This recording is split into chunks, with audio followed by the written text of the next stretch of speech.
जय हिंद फ्रेंड्स, कैसे हैं आप लोग। आई होप आप लोग अच्छे होंगे और मस्त होंगे। मैं क्लास 10 का मैथ पढ़ा रहा था, जिसके अंतर्गत जो है ना कि मैथ में ऑलरेडी मैंने 4 चैप्टर कंप्लीट करा दिया है। अभी तक आपने नहीं देखा है ना तो जाइएगा, एक प्लेलिस्ट बना हुआ है, ठीक है, उसमें लिखा हुआ है क्लास 10th मैथ्स 2025-26 यानी 2025 और 2026। जो स्टूडेंट 2026 में बोर्ड का एग्ज़ाम देने वाले हैं, ठीक है, वो ज़रूर देखें, ठीक है, और अपना प्रिपरेशन जो है कि बहुत ही बेहतरीन करें, क्योंकि मैं हर एक चैप्टर से पहले इंट्रोडक्शन बताता हूं, ताकि आप जो है कि इंट्रोडक्शन के माध्यम से उस चीज़ों को सीख सकें। ठीक है, तो टोटल मैंने करते करते 4 चैप्टर कंप्लीट करा दिया है, शुरू से लेकर के 1 से लेकर के 4 तक। आप जरूर देखिएगा और देखने के बाद आप रियलाइज करेंगे कि आपको जितना नॉलेज हुआ है ना वास्तव में मैथ में या साइंस में, क्योंकि मैथ और साइंस दोनों पढ़ा रहा हूँ, ठीक है, तो दोनों सब्जेक्ट्स में आप देखेंगे कि आपका एक लेवल ही हाई लेवल रहेगा, बहुत ही बेहतरीन होने वाला है। ठीक है, चलिए आज जो चैप्टर स्टार्ट करने वाला हूँ वो है 5वां चैप्टर, जिसका नाम है समांतर श्रेणियाँ। ठीक है, समांतर श्रेणियाँ यानी अर्थमेटिक या अर्थमेटिक प्रोग्रेस, जिसको बोलते हैं एपी भी बोलते हैं। क्या बोलते हैं? एपी। ठीक है, तो याद रखिएगा समांतर श्रेणियाँ को हम लोग क्या बोलते हैं? एपी भी बोलते हैं, अर्थमेटिक प्रोग्रेस। ठीक है, चलिए तो सबसे पहले इसका इंट्रोडक्शन समझाऊंगा, उसके बाद इसके प्रश्नों को सॉल्व कराऊंगा। चलिए सबसे पहले जानते हैं कि समांतर श्रेणियाँ का मतलब क्या है। देखिए, श्रेणियाँ का मतलब होता है सीढ़ी। क्या होता है? सीढ़ी। आपको समझाने के लिए एक तरीका बता रहा हूँ। देखिए, श्रेणियाँ का मतलब समझिए कि सीढ़ी। क्या है? सीढ़ी। और समांतर का मतलब होता है समान सीढ़ी। मतलब कि जब आपने एक सीढ़ी देखा होगा, जैसे ये सीढ़ी है मेरे पास, ठीक है, ये सीढ़ी है, अगर तो इसमें अगर ये वाला आपने देखा होगा पैर रखने के लिए सीढ़ी में, तो देखा होगा कि पैर रखने के लिए जो जगह होता है ना वो सब समान होता है। यानी आपने यहाँ पे रखा पहला सीढ़ी पे, और दूसरा, फिर तीसरा, फिर चौथा, तो इनके बीच की जो दूरी है ना वो क्या होती है? समान होती है। क्या होती है? समान होती है। यानी इनके बीच का अंतर क्या होता है? समान होता है। समझ में आया? तो यानी समांतर का मतलब ही क्या होता है? समान प्लस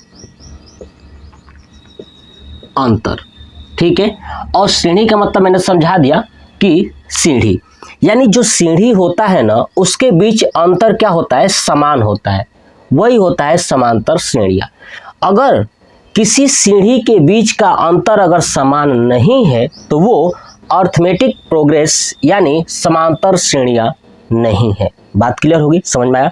यानी आपके सामने अगर कोई ऐसा सीढ़ी दे, सीढ़ी का मतलब होता है नंबर्स भी लिखा जा सकता है, मैं समझाऊंगा। तो अगर ये सीढ़ियों के बीच की जो दूरी है अगर वो समान नहीं है, समान अंतर नहीं है, तो वो समांतर श्रेणियाँ नहीं है। बात समझ में आ गई?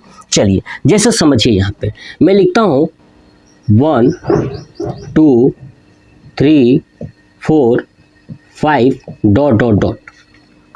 आप एक चीज़ नोट करिए कि जो ये 1 है, 1 और 2 के बीच का अंतर कितना है? तो 1 है। 2 और 3 के बीच का अंतर कितना है? 1 है। 3 और 4 के बीच में कितना है? तो 1 है। 4 और 5 के बीच में कितना है? तो 1 है। यानी इनके बीच का अंतर क्या है? समान है, इसलिए यह क्या है? एपी है। क्या है? यह एपी है, यानी समांतर श्रेणियाँ है।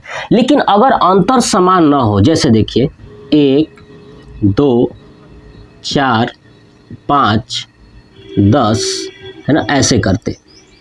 अब देखिए इनके बीच का 1 और 2 के बीच का अंतर 1 है, 2 और 4 के बीच का अंतर 2 है, 4 और 5 के बीच का अंतर 1 है, 5 और 10 के बीच का अंतर 5 है। यानी ये जो एपी है ना, समांतर श्रेणियाँ अर्थमेटिक प्रोग्रेस नहीं है। अगर अंतर समान है, ठीक है, क्योंकि समांतर का मतलब यही होता है कि जो दो वैल्यू होंगे ना उनके बीच का अंतर समान होंगी, तभी वो समांतर श्रेणियाँ होंगी। तो समझ में आया कि ये समांतर श्रेणी है और ये समांतर श्रेणी नहीं है। चलिए अब समझिए फिर नया कॉन्सेप्ट। अब आगे चलते हैं, नया कॉन्सेप्ट आपको सिखाता हूँ, देखिएगा। देखिए मान लीजिए कि एक मेरे पास एक समांतर श्रेणी वाला मैं बना रहा हूं, ठीक है, सीरीज, ठीक है ना, एक सीरीज में बना रहा हूं समांतर श्रेणी में, समझिए 3, ठीक है, 9, 12, 15 ... ऐसे ये गया हुआ है, बहुत सारी संख्या। देखिए 3, 6, 9, 12 और 15 आगे गया हुआ है। अब देखिए कि क्या ये समांतर श्रेणी है, तो मैंने क्या बताया, इनके बीच का अंतर चेक करिए। देखिए इनके बीच का अंतर, देखिए 6 और 3 के बीच का अंतर कितना है, तो 3 है। 6 और 9 के बीच का अंतर 3 है। 9 और 12 के बीच का अंतर 3 है। 12 और 15 के बीच का अंतर 3 है। इसका मतलब ये एपी है। ये क्या है, एपी है। बात समझ में आ गया है ना। अगर अंतर समान नहीं होगा तो समझिएगा कि वो एपी नहीं होगा। बात क्लियर हुई। चलिए देखिए, अब यहाँ पे समझते हैं कि ये जो एपी है, क्या है, ये एपी है ना, अर्थमेटिक प्रोग्रेस है, समांतर श्रेणियां है। तो समझिए, जो ये आगे वाला है ना, पहला वाला, इसे बोलते हैं पहला पद। क्या बोलते हैं, पहला पद। याद रखिएगा जो जो चीजें सिखा रहा हूं, क्या बोलते हैं, पहला पद। जो दूसरा है इसको बोलते हैं दूसरा पद, ठीक है, क्या बोलते हैं, दूसरा पद, ठीक है। ये 6 जो है दूसरे नंबर पे। उसके बाद 9 है, इसको बोलते हैं तीसरा पद, ठीक है, तीसरा पद जो तीसरे नंबर पे है। जो चौथे नंबर पे है उसको क्या बोलेंगे, चौथा पद, ठीक है। 5वें नंबर पे है उसको क्या बोलेंगे, 5वां पद, ठीक है। जो 6वें नंबर पे हो उसको क्या बोलेंगे, 6वें पद या 6वें पद। बात समझ में आ गई ना।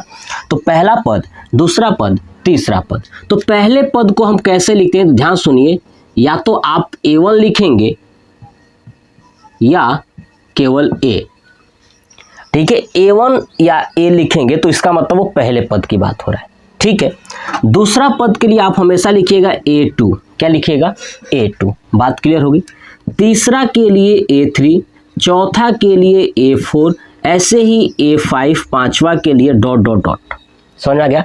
पहले पद को हमेशा A1 से या A से डिनोट करेंगे, दूसरे पद को A2 से, क्योंकि दूसरे नंबर पे आ रहा है ना, तो A2, तीसरे को A3, चौथे को A4, पांचवे को A5, ऐसे करते करते आप डिनोट करोगे। बात समझ में आ गई, ठीक है। तो आप समझ गए ना कि कैसे कैसे डिनोट करना है पहले पद को। तो ये चीज आपने समझ लिया। अब समझिए, देखिए अब एक चीज क्या है, ठीक है, कि अब हमने देखा कि पहला पद क्या है, A1, दूसरा पद क्या है, A2, है कि नहीं, तीसरा पद क्या है, A3। देखिए जब दूसरा पद, तीसरा पद, चौथा पद, पांचवा पद जब लिखोगे तब उसके साथ A1 लिखना, और जब ये सब नहीं होगा तो केवल A लिखना। समझ गए ना बात, ठीक है। तो A1, A2, A3, A4 ... ऐसे पद बना हुआ है ना, है कि नहीं। A1 के जगह पे 3 है, A2 के जगह पे 6 है, A3 के जगह पे 9 है और A4 के जगह पे 12 है। बात क्लियर होगी, ठीक है। तो ये कौन सा पद है, पहला पद, दूसरा पद, तीसरा पद, चौथा पद, पांचवा, छठवां, सातवां, आठवां, 9वां, 10वां, 11वां, 12वां, ऐसे कंप्लीट ना। चलिए अब मेरी बात सुनिए। अब हम इसके बीच का क्या निकाल रहे थे, अंतर निकाल रहे थे ना। क्या निकाल रहे थे, अंतर, ठीक है ना। तभी तो मैं चेक कर रहा था ना कि क्या इनके बीच का अंतर समान है। तो जो अंतर होता है ना उसे बोलते हैं सार्वंतर। क्या बोलते हैं, सार्वंतर। ये पॉइंट याद रखिएगा, इनके बीच का जो अंतर होता है ना, 3 और 6 के बीच का अंतर, उसे क्या बोलते हैं, सर्वांतर। और इसे लिखते हैं D से। क्या लिखते हैं, D से। कैसे लिखते हैं, D से। याद रखिएगा कि पहले पद और दूसरे पद को किससे लिखते हैं, और अंतर लिखते हैं, है ना। जो सर्वांतर होता है यानी सबके बीच का, सर्वांतर का मतलब होता है सबके बीच का अंतर। सबके बीच का जो अंतर है वो किससे लिखते हैं, D से लिखते हैं। तो D बराबर क्या होगा, अब समझिए क्या घटा रहे थे, 6 में से 3 घटा रहा था, 9 में से 6 घटा रहा था, 12 में से 9 घटा रहा था, 15 में से 12 घटा रहा था, ऐसे ही ना घटा रहे थे। इसका मतलब अगर इस A1, A2, A3, A4 के रूप में लिखूं तो क्या होगा, A2 माइनस A1। क्या होगा, A2 माइनस A1, यानी दूसरे में से पहले को घटा रहे थे ना जी, यहाँ पे 6 में से 3 तो दूसरे में से पहले को, बराबर A3 माइनस A2। A3 में से A2 यानी 9 में से 6 घटा रहे थे, है कि नहीं। तो ये A3 है और ये A2 है। ऐसे ही बराबर A4 माइनस A3, ऐसे ही डॉट डॉट डॉट। यानी आपने देखा कि जो डी का मान है वो सब में बराबर आ रहा था। अगर सब में बराबर आएगा किसका मान, डी का मान, तभी वो एपी होगा। मैंने समझाया था कि जितने भी नंबर्स होंगे उनके बीच का अंतर अगर समान है तभी वो समांतर श्रेणियां हैं। तो अगर ये डी का मान a2 माइनस a1 बराबर a3 माइनस a2 बराबर a4 माइनस a3 अगर आप लिखते हो और ये सब बराबर आ रहे हैं तो समझिएगा कि वो समांतर श्रेणी है, अन्यथा नहीं है। बात क्लियर होगी। चलिए अब एक बात समझिएगा, यहीं से अब ये दो चीजें आपको समझाया, ये पहला चीजें समझाया और ये दूसरा चीजें। अब तीसरा चीजें समझिए, यही तीन चीजें आपको समझना है, ठीक है। इन तीन चीजों से आपका प्रश्नावली जो स्टार्ट करूंगा 5.1, यही तीन चीजों से आप पूरा प्रश्नावली सॉल्व कर लोगे। तो देखिएगा, चलिए अब तीसरा कॉन्सेप्ट क्या समझना है, समझिएगा कि देखिए ये 3, 6, 9, 12, 15, ठीक है ना, ऐसा ये पद है, पहला पद, दूसरा पद, तीसरा, चौथा, पांचवा। आज समझ में ना। अगर मैं पूछूं कि बताइए 10वां पद कौन सा होगा, है ना, 10वां पद, 10वां पद कौन सा होगा, ठीक है। तो 10वां पद यानी देखिए पहले पद पे 3 है, 5वें पद पे क्या है 15 है, तो ऐसे ही 10वें पद पे क्या आएगा। तो अब समझिए कैसे निकालोगे। देखिए जितना पद निकालना होगा ना, जितना पद निकालना होगा वो होता है n का मान। क्या होता है, n का मान। यानी यहां पर लिख दूंगा nवा पद, है ना। 10वां पद का है तो n के जगह पे 10 लिखोगे, अगर 5वां पद कहता तो n के जगह पे 5 लिखते, ठीक है। तो nवां पद, nवां पद जब भी निकालना हो कि कौन सा होगा, अगर मैं पूछूं कि इस समांतर श्रेणी में 20वां पद कौन सा होगा, 20वें नंबर पे कौन सा आएगा, तो यानी nवां के जगह पे क्या लिखेंगे 20वां पद। अब कौन सा फार्मूला बनाएंगे, तो ध्यान सुनिए, nवां पद के लिए होगा an बराबर a plus n minus 1 into d. ये आपको फार्मूला बस लगा देना है। क्या करना है, लगा देना है, समझ गए ना। an बराबर a plus n minus 1 into D, याद रखिएगा an बराबर a plus n minus 1 into D, है ना। n माइनस 1 में d से गुणा कर देना है, समझिएगा। अब n के जगह पे कौन सा पद है, 10वां पद, तो क्या रखूंगा a10 बराबर a का मान। इसमें बताइए a का मान क्या है, पहला वाला है ना, a1 था ना, a याद आया। चलिए तो 3 प्लस n कितना है 10, है ना, n का मान कितना है 10, तो 10 माइनस 1 इंटू डी, इनके बीच का अंतर कितना है, डी का मतलब क्या था, सर्वांतर, है ना। तो a2 माइनस a1 कितना है, ये 3, कितने का अंतर है, 3 का अंतर। बात समझ में आ गया। चलिए अब देखिए यहाँ पे क्या होगा, 3 प्लस 10 में से 1 गया 9 गुणे 3, यानी 3 प्लस 27 बराबर 30, यानी 10वां पद कौन सा होगा, तो 30 होगा। यानी a10 बराबर कितना आ जाएगा, 30 आ जाएगा। ये मैं समझाया था, इसका हो जाएगा आंसर। यानी ये समांतर श्रेणी में 10वां पद कौन सा होगा, 30 होगा। कैसे निकालना है, इस फार्मूले के बेस पे, समझ में आ गया। चलिए अब आपको कॉन्सेप्ट और चीजें समझाता हूँ, देखिएगा मेरी बात ध्यान से सुनिए, कॉन्सेप्ट को सीखिए। अब देखिए ये हो गया हमारा 10वां पद कि कैसे ज्ञात करेंगे। अब मैं आपको बोलूं कि अगर आप कंपटीशन दे रहे हैं, ठीक है, अगर आप कंपटीशन दे रहे हैं, अगर आपके सामने ये श्रेणी आ जाए और आप पहचान लिए कि ये समांतर श्रेणी है, अगर आपसे कहा जाए कि बताइए 20वां पद कौन सा होगा, छठवां पद कौन सा होगा, या 100वां पद या 200वां पद कौन सा होगा, तो आप क्या करेंगे। अगर आपको ये फार्मूला याद नहीं है तो फिर कैसे करोगे, सुनिएगा। जितना पद पूछा है ना, जितना पद पूछा है, यानी 10वां पूछा है या 20वां, है ना, 25वां, 100वां, है ना, 60वां, ऐसे पद आपसे पूछा है, जो भी पद पूछा है उसको लेना है, यानी nवां पद, ठीक है, जो पद पूछा रहेगा उसको लेना है, nवां पद गुणे आपको करना क्या है, a, और a क्या है, पहला पद, यहाँ पे लिख देता हूँ, ये है पहला पद। अगर आप ये कर देते हो ना तो आपका आंसर आ जाएगा। बट ये बोर्ड के एग्जाम में हमें देना है क्लास 10 में, तो आप ऐसा नहीं कर सकते, ये आपको करना पड़ेगा। जैसे देखिए अब ये पूछा था हमसे कि 10वां पद बताइए, तो nवां पद के जगह पे क्या लिखेंगे, 10 गुणे पहला पद क्या है 3, तो 3 बराबर हो जाएगा 30, देख रहे हैं ना, ये आ गया। तो कंपटीशन के एग्जाम में ये लागू होगा। अब मान लीजिए मैं पूछा होता कि बताइए 25वां पद, कौन सा पद, 25वां पद, तो आपको क्या करना है, 25 गुणे पहला कितना है, 3 है, तो हो जाएगा आपका 75 आंसर। ये बात समझ में आया, कितना आसान है। तो ये कंपटीशन के लिए है और ये आप क्लास 10th में पढ़ रहे हो, तो आप जब इससे भी सॉल्व करोगे देखिएगा 25वां पद के लिए 75 आएगा। समझ में आ गया। चलिए अब आपके सामने इसका स्क्रीनशॉट ले लीजिए। ये 3 चीजें आपको समझना जरूरी था। अब समझते हैं कि कैसे कैसे प्रश्न आपसे पूछे जाएंगे। देखिए इसको आप स्क्रीनशॉट ले लिए होंगे। चलिए मैं इसे रफ कर देता हूँ, ठीक है। देखिए अब मैं आपके सामने कुछ और प्रश्न रखूंगा और प्रश्नों के साथ आपको समझाऊंगा कि देखिए कैसे कैसे आपसे प्रश्न पूछे जाते हैं। देखिएगा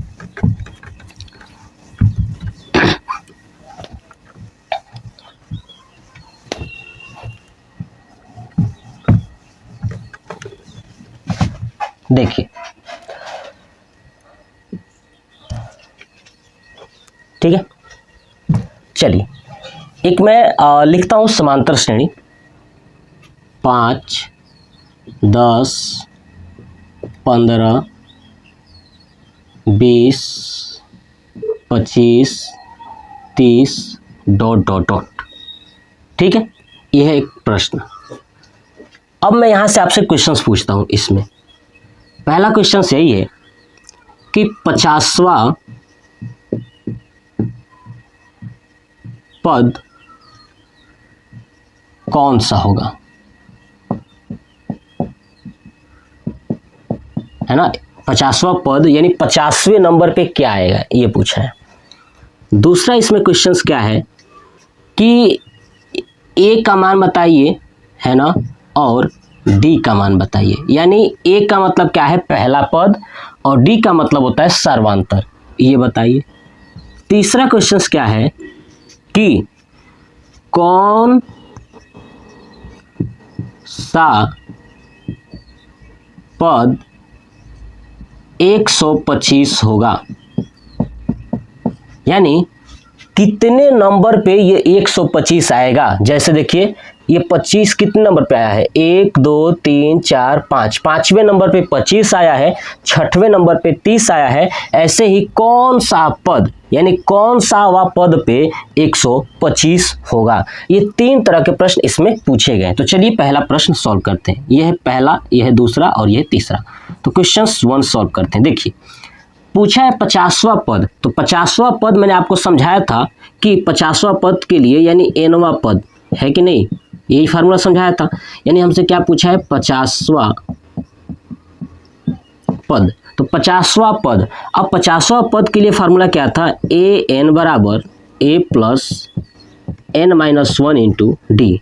ए का मान कितना है आपका, तो आप देखेंगे ए का मान यहाँ पे है 5 प्लस एन माइनस 1, एन का जगह पे क्या है 50, है ना, यहाँ पर रख देता हूँ 50। तो 50 माइनस 1 इंटू डी का मान कितना है आपका, डी का अंतर कितना है इनका, 5 का अंतर है। तो ये हो जाएगा 5 प्लस 49 गुणे 5, 9 × 45 का 5, 20 और 4 24 प्लस ये हो गया 5। ठीक है, अब इसको जोड़ देंगे तो हो जाएगा 250। क्या हो जाएगा 250, यानी 50वां पद कौन सा होगा, तो 250 होगा। ठीक है, ये यानी ए 50 बराबर हो गया 250, ये आंसर होगा पहले का।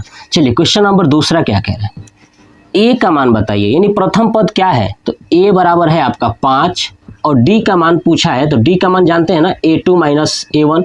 तो a2 कितना है आपका 10 माइनस a1 बराबर 5, बराबर हो जाएगा 5। देखिए a2 माइनस a1 हम लोग देखे थे कि नहीं, चाहे a3 माइनस a2 कर लीजिए, चाहे a4 माइनस a3 कर लीजिए, ये हो गया।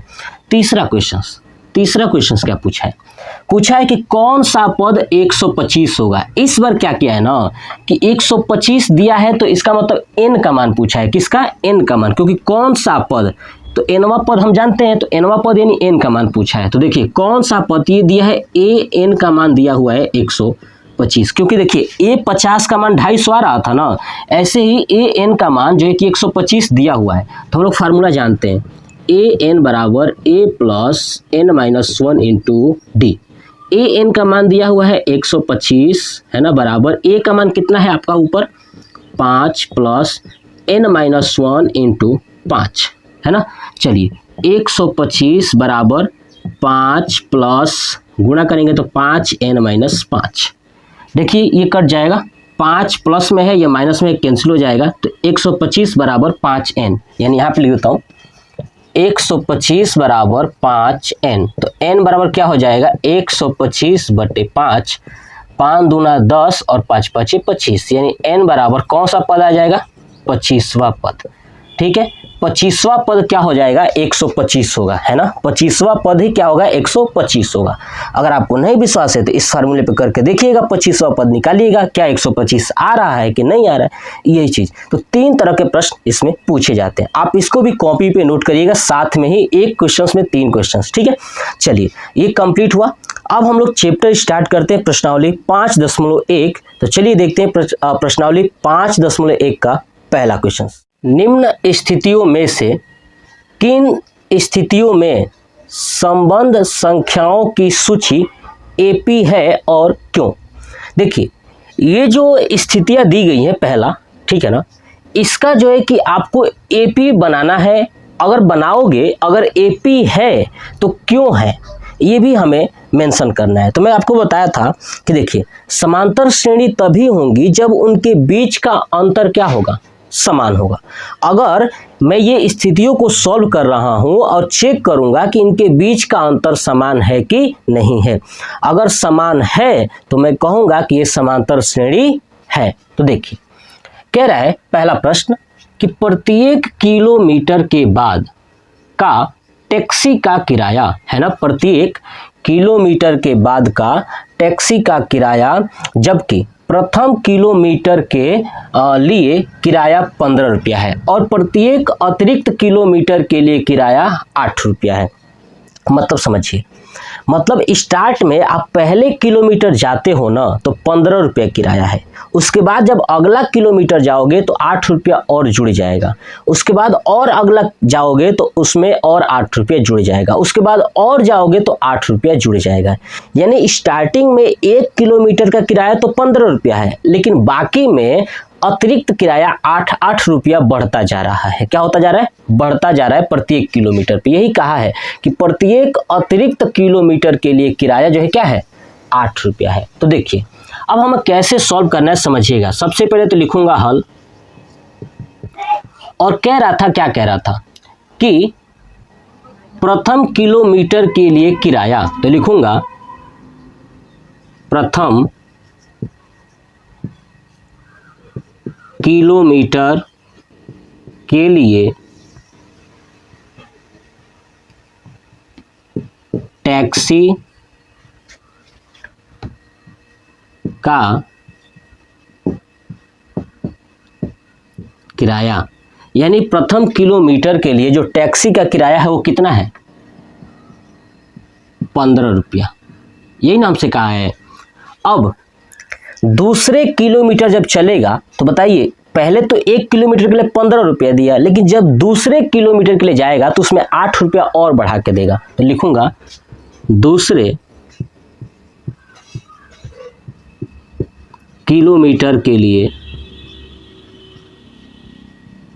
टैक्सी का किराया कितना हो जाएगा 15 प्लस 8, ठीक है, बराबर कितना आया तो 23 रुपया।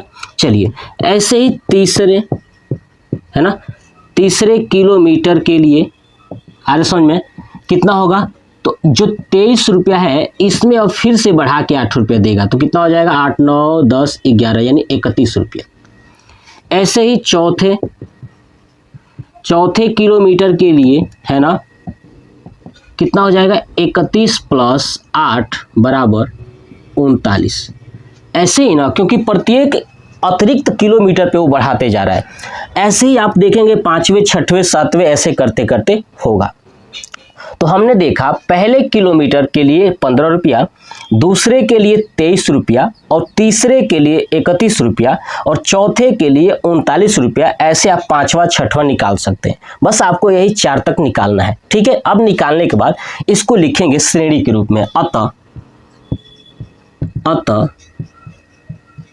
श्रेणी क्या बनेगा, तो पहला किराया 15 रुपया, दूसरा बनेगा 23 रुपया, और तीसरा बनेगा 31 रुपया, और चौथा बनेगा 39 रुपया। ऐसे डॉट डॉट डॉट करके बनेगा। अब हमने ये बना लिया, कह रहा था ना कि सूची एपी है, ये एपी में बना है। अब इसे चेक करना है, और क्यों है ये एपी, चेक करेंगे कि एपी है भी कि नहीं है। अगर होगा तो लिख देंगे कि यह जो श्रेणियां है वो समांतर श्रेणी है, अगर नहीं होगा तो लिख दूंगा कि यह समांतर श्रेणी नहीं है। तो समांतर श्रेणी निकालने का क्या कॉन्सेप्ट है, कैसे पहचानोगे, तो मैंने बताया था ना, उनके बीच का अंतर निकालो। तो देखिए इसके बीच का अंतर निकालते हैं, तो अब लिखेंगे सार्वांतर। क्या लिखेंगे, सार्वांतर। और सार्वांतर डी बराबर क्या होता है जी, A2 माइनस A1 बराबर A3 माइनस A2 बराबर A4 माइनस A3। आप चाहे तो 2 निकालिएगा, सिर्फ कितना, A2 माइनस A1 और A3 माइनस A2। मैंने 3 तक निकाल दिया, क्यों, क्योंकि मुझे A4 तक यहाँ पे निकाला हूँ। देखिए A1 A2 A3 A4, तो इसलिए मैंने वो निकाल दिया पूरा। अब देखूंगा अगर सब में बराबर आ जाएगा ना, तो मैं कह दूंगा कि यह समांतर श्रेणी है। तो देखिए D बराबर A2 का मान कितना है आपका 23 है, 23 माइनस A1 कितना है 15 बराबर A3 कितना है आपका 31 माइनस 23, A4 कितना है 39 माइनस 31। अब घटाइए, D बराबर कितना हो जाएगा 8 बराबर 8 बराबर 8। यानी हमको दिख रहा है कि D का मान सब में क्या आ रहा है, बराबर आ रहा है। इसका मतलब कह सकता हूं कि ये क्या है, समांतर श्रेणी है। क्या है ये, समांतर श्रेणी है। अब लिख दूंगा इसके नीचे, क्या लिखूंगा कि इसमें सार्वांतर बराबर है, इसलिए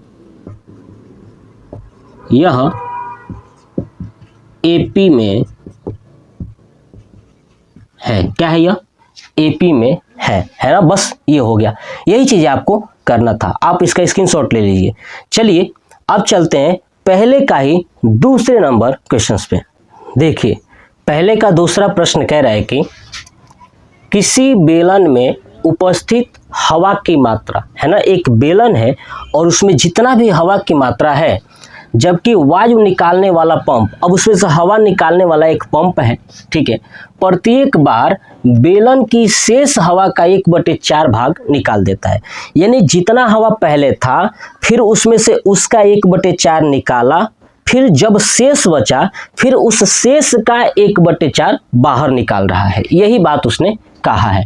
तो बताइए कि ये एपी है कि नहीं है, ये चीजें देखेंगे। तो लिखेंगे सबसे पहले हल, ठीक है। अब देखिए, अब कह रहा था कि हवा की मात्रा है। अब मुझे यही नहीं पता कि हवा की मात्रा है कितनी, तो मांगूंगा, माना बेलन में उपस्थित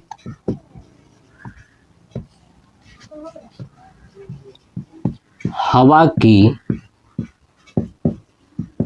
मात्रा बराबर 1। कितना मान लिया, 1, ठीक है। अब कह रहा है कि जबकि वायु निकालने वाला जो पंप है ना, वो प्रत्येक बार में बेलन की शेष हवा का 1/4, अभी फिलहाल में बेलन में कितना हवा है, 1, तो इसी का ना, यानी शेष हवा का, तो इसी का 1/4 इसी में से निकल जाएगा। तो लिखूंगा क्या, ठीक है, कि पहली बार, है ना, पहली बार में निकाली गई हवा, है ना, पहली बार में निकाली गई जो हवा है, तो जितना हवा है ना, उसका, उसमें से क्या करना है कि उसी का 1/4 माइनस कर देना है। बात समझ में आया, ठीक है। तो ये हो जाएगा आपका 1 माइनस 1/4 बराबर हो जाएगा 3/4, ठीक है। ऐसे ही दूसरी बार, है ना, दूसरी बार में जो निकाली गई हवा है वो क्या होगा, तो जितना शेष बचा हुआ है, देखिए हवा कितना अब शेष बचा हुआ है, 3/4, है ना, क्योंकि बाकी हवा तो निकल चुका है, अब कितना बचा है, 3/4। तो जितना बचा है उसमें से घटाना है उसी का 1/4, ठीक है। तो क्या होगा ये 3/4 माइनस 3/4 16, यानी इसको सॉल्व करेंगे तो आएगा 4 तिया 12 यानी 9/16। ठीक है, चलिए ये दूसरी बार है। ऐसे ही तीसरी बार है ना, तीसरी बार जो हवा निकलेगा वो कैसे निकलेगा, तो 9/16 माइनस 9/16 का ही 1/4 निकलेगा, है ना। तो क्या हो जाएगा, देखिए 9/16 माइनस 9/64, तो ये हो जाएगा आपका नीचे 64, ऊपर हो जाएगा 27, है ना। 4 9 36, हाँ 27/64। समझ में आया। यानी पहली बार देखिए, पहली बार जब निकाला गया था तो इतना बचा था, लेकिन उसके पहले शुरू में कितना है, ये है 1। तो इसको जो माना हो बेलन के उपस्थित हवा की मात्रा, ये पहली बार यानी शुरू में 1 था, तो ये अब जो पहली बार मैं निकाल रहा हूं, ये अब इसके अकॉर्डिंग दूसरा हो जाएगा, और ये तीसरा हो जाएगा, ये चौथा हो जाएगा। ठीक है ना। ये पहली बार इसलिए लिखा हूं क्योंकि मैं निकाल रहा हूं, लेकिन इससे भी पहले कितना था, 1 था। तो अब लिखूंगा अतः श्रेणी क्या बनेगा आपका, पहले था 1, दोबारा कितना हुआ 3/4, उसके बाद कितना हुआ 9/16, उसके बाद 27/64 ... ये बना। अब हमें चेक करना है कि ये एपी है कि नहीं है, तो क्या निकालना पड़ेगा आपका डी। तो यानी डी बराबर A2 माइनस A1 बराबर A3 माइनस A2 बराबर A4 माइनस A3। चलिए A2 का मान कितना है यहाँ पे 3/4 माइनस 1 बराबर A3 कितना है 9/16 माइनस 3/4 बराबर A4 है 27/64 माइनस 9/16। हमें इसको सॉल्व करना है। अब इसको सॉल्व करेंगे 3/4 को, अब यहाँ पे लिखता हूँ, देखिए 3/4 माइनस 1, तो ये हो जाएगा 4 यानी माइनस 1/4। ठीक है, किसका मान निकाल रहे हैं हम लोग, डी का। तो ये हो गया 1/4। अब ये देखता हूँ कि क्या ये भी 1/4 आता है, तो नीचे हो जाएगा 4 तिया 12 यानी -3/16। देखिए तो बराबर ही नहीं है। ठीक है, चलिए दूसरा इसका भी चेक करता हूँ क्या होगा। तो 16 चौक 64, 36 यानी -9/64 होगा। क्या होगा 9/64। अब आप देखेंगे कि डी का मान बराबर नहीं है, इसलिए इक्वल टू नोट कर देता हूं। तो लिखूंगा अतः सार्वांतर बराबर नहीं है, इसलिए यह एपी नहीं है। क्या नहीं है, यह एपी नहीं है। बस हो गया। यही आपको चीजें करना है कि एपी है कि नहीं है, अगर है तो क्यों है, तो यही आपको दिखाना था। ये हो गया पहले का दूसरा प्रश्न, कंप्लीट हो गया। इसका स्क्रीनशॉट ले लीजिए। चलिए अब देखते हैं पहले का तीसरा प्रश्न। देखिए तीसरा प्रश्न कह रहा है कि पहले का प्रत्येक मीटर की खुदाई के बाद एक कुआं खोदने में आई जो लागत है ना, जबकि प्रथम मीटर खुदाई की लागत 150 रुपया है। ठीक है, और बाद में प्रत्येक मीटर खुदाई की लागत जो है कि 50 रुपया बढ़ती जाती है। ठीक है, मतलब पहले स्टार्टिंग में जब खुदवाएंगे तो वो होता है 1 मीटर की खुदाई का दाम है 150 रुपया, लेकिन उसके बाद जब आप खुदवाएंगे ना, दूसरा जब मीटर खुदवाएंगे तो 50 रुपया और बढ़ा के देंगे, जब तीसरा खुदवाएंगे तो उसमें 50 रुपया और बढ़ा के देंगे, ऐसे बढ़ता जा रहा है। ठीक है, तो चलिए वही है जैसे मैंने पीछे बताया था। देखिए कैसे करेंगे, सुनिए। लिखेंगे कि एक कुआं खोदने में आई लागत जबकि दिया है प्रथम मीटर खुदाई की लागत, तो लिखूंगा प्रथम मीटर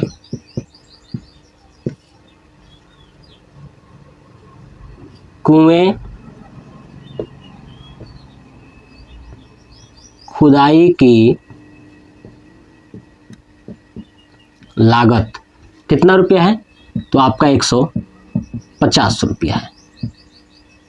ठीक है, चलिए दूसरी बात, कि और जब बाद में प्रत्येक मीटर आप बढ़ा रहे हो तो कितना 50 रुपये तो बढ़ रहा है ना, तो फिर लिखूंगा दूसरी, है ना, या दूसरे मीटर कुएं खुदाई की लागत कितना हो जाएगा 150 प्लस 50 रुपया, तो आपका हो जाएगा 200 रुपया। ठीक है, चलिए नेक्स्ट है आपका तीसरा, है ना, तीसरे मीटर कुएं खुदाई की लागत। आप हिंदी जरूर लिखिएगा। तो 200 रुपया प्लस 50 रुपया और बढ़ गया तो कितना हो गया 250 रुपया। ऐसे ही चौथे, है ना, चौथे मीटर, है ना, ऐसे करेंगे तो कितना हो जाएगा 250 प्लस 50 आपका हो जाएगा 300 रुपया। कितना रुपया 300 रुपया। बस इतना ही तो आपको निकालना था। अब क्या लिखेंगे, अतः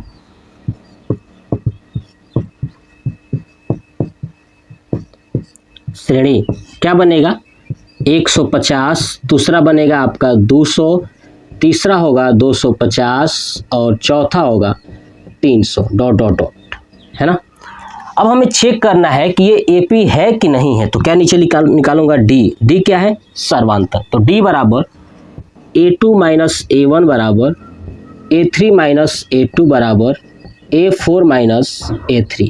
चलिए A2 का मान कितना है 200 माइनस 150 बराबर 250 माइनस, है ना, 150। ठीक है, 250 में से 200 नहीं 200 है। ठीक है, A2 का मान कितना है 200। चलिए बराबर A4 है आपका 300 माइनस A3 है 250। अब ये घटाएंगे तो कितना आ जाएगा 50 बराबर 50 बराबर 50, यानी डी का मान बराबर आ रहा है ना, तो लिखूंगा कि अतः सर्वांतर बराबर है, इसलिए यह एपी है। क्या है यह एपी है। बस इतना ही करना था, हो गया। यही हमें बताना है कि देखिए क्या क्या बन रहा है। ठीक है, तो ये था पहले का। तीसरा आप इसका स्क्रीनशॉट ले लें। चलिए अब चलते हैं पहले का चौथे प्रश्न पे। चलिए देखते हैं पहले का चौथा प्रश्न। कह रहा है कि खाते में प्रत्येक वर्ष का मिश्र धन, जबकि 10,000 की राशि 8% वार्षिक, है ना, वार्षिक की दर से चक्रवृद्धि ब्याज पर जमा की जाती है। तो देखिए यानी ये जो है ना कि चक्रवृद्धि ब्याज पर जमा किया जाता है कोई भी राशि, तो उसके लिए फार्मूला क्या होता है। ठीक है, ध्यान सुनिए। फार्मूला यानी मिश्रधन ए बराबर होता है P कोष्टक में 1 प्लस R/100 का पावर टाइम। ये होता है हमारा फार्मूला।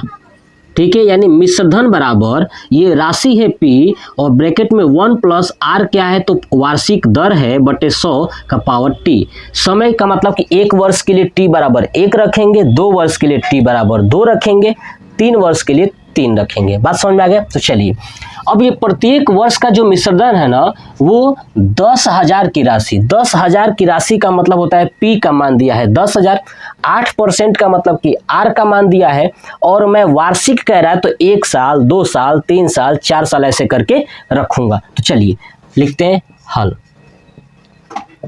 और लिखेंगे, है ना, पहले वर्ष, है ना, पहले वर्ष का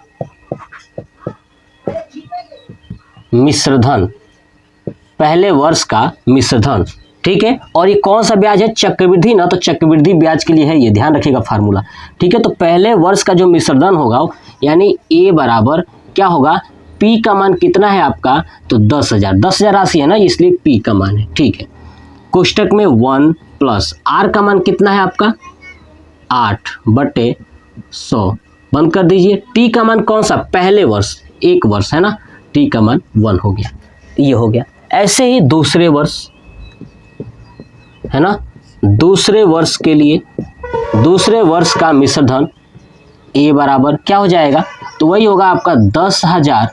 ठीक है, ब्रैकेट में 1 प्लस 8/100 पावर 2, क्योंकि दूसरे वर्ष में समय कितना हो जाएगा दूसरा, तीसरे वर्ष है ना, तीसरे वर्ष के लिए कितना हो जाएगा, तीसरे वर्ष का मिश्रधन A बराबर, बस वही कुछ नहीं करना है आपको, समय का क्या कर देना है ना, समय का पावर क्यूब कर देना है, हो गया। ऐसे ही चौथे वर्ष, ठीक है, A बराबर 10,000 1 + 8/100 का पावर 4, यही हुआ मिश्रधन, यही ना हुआ जी। अब ये श्रेणी बन रहा है तो लिखेंगे अतः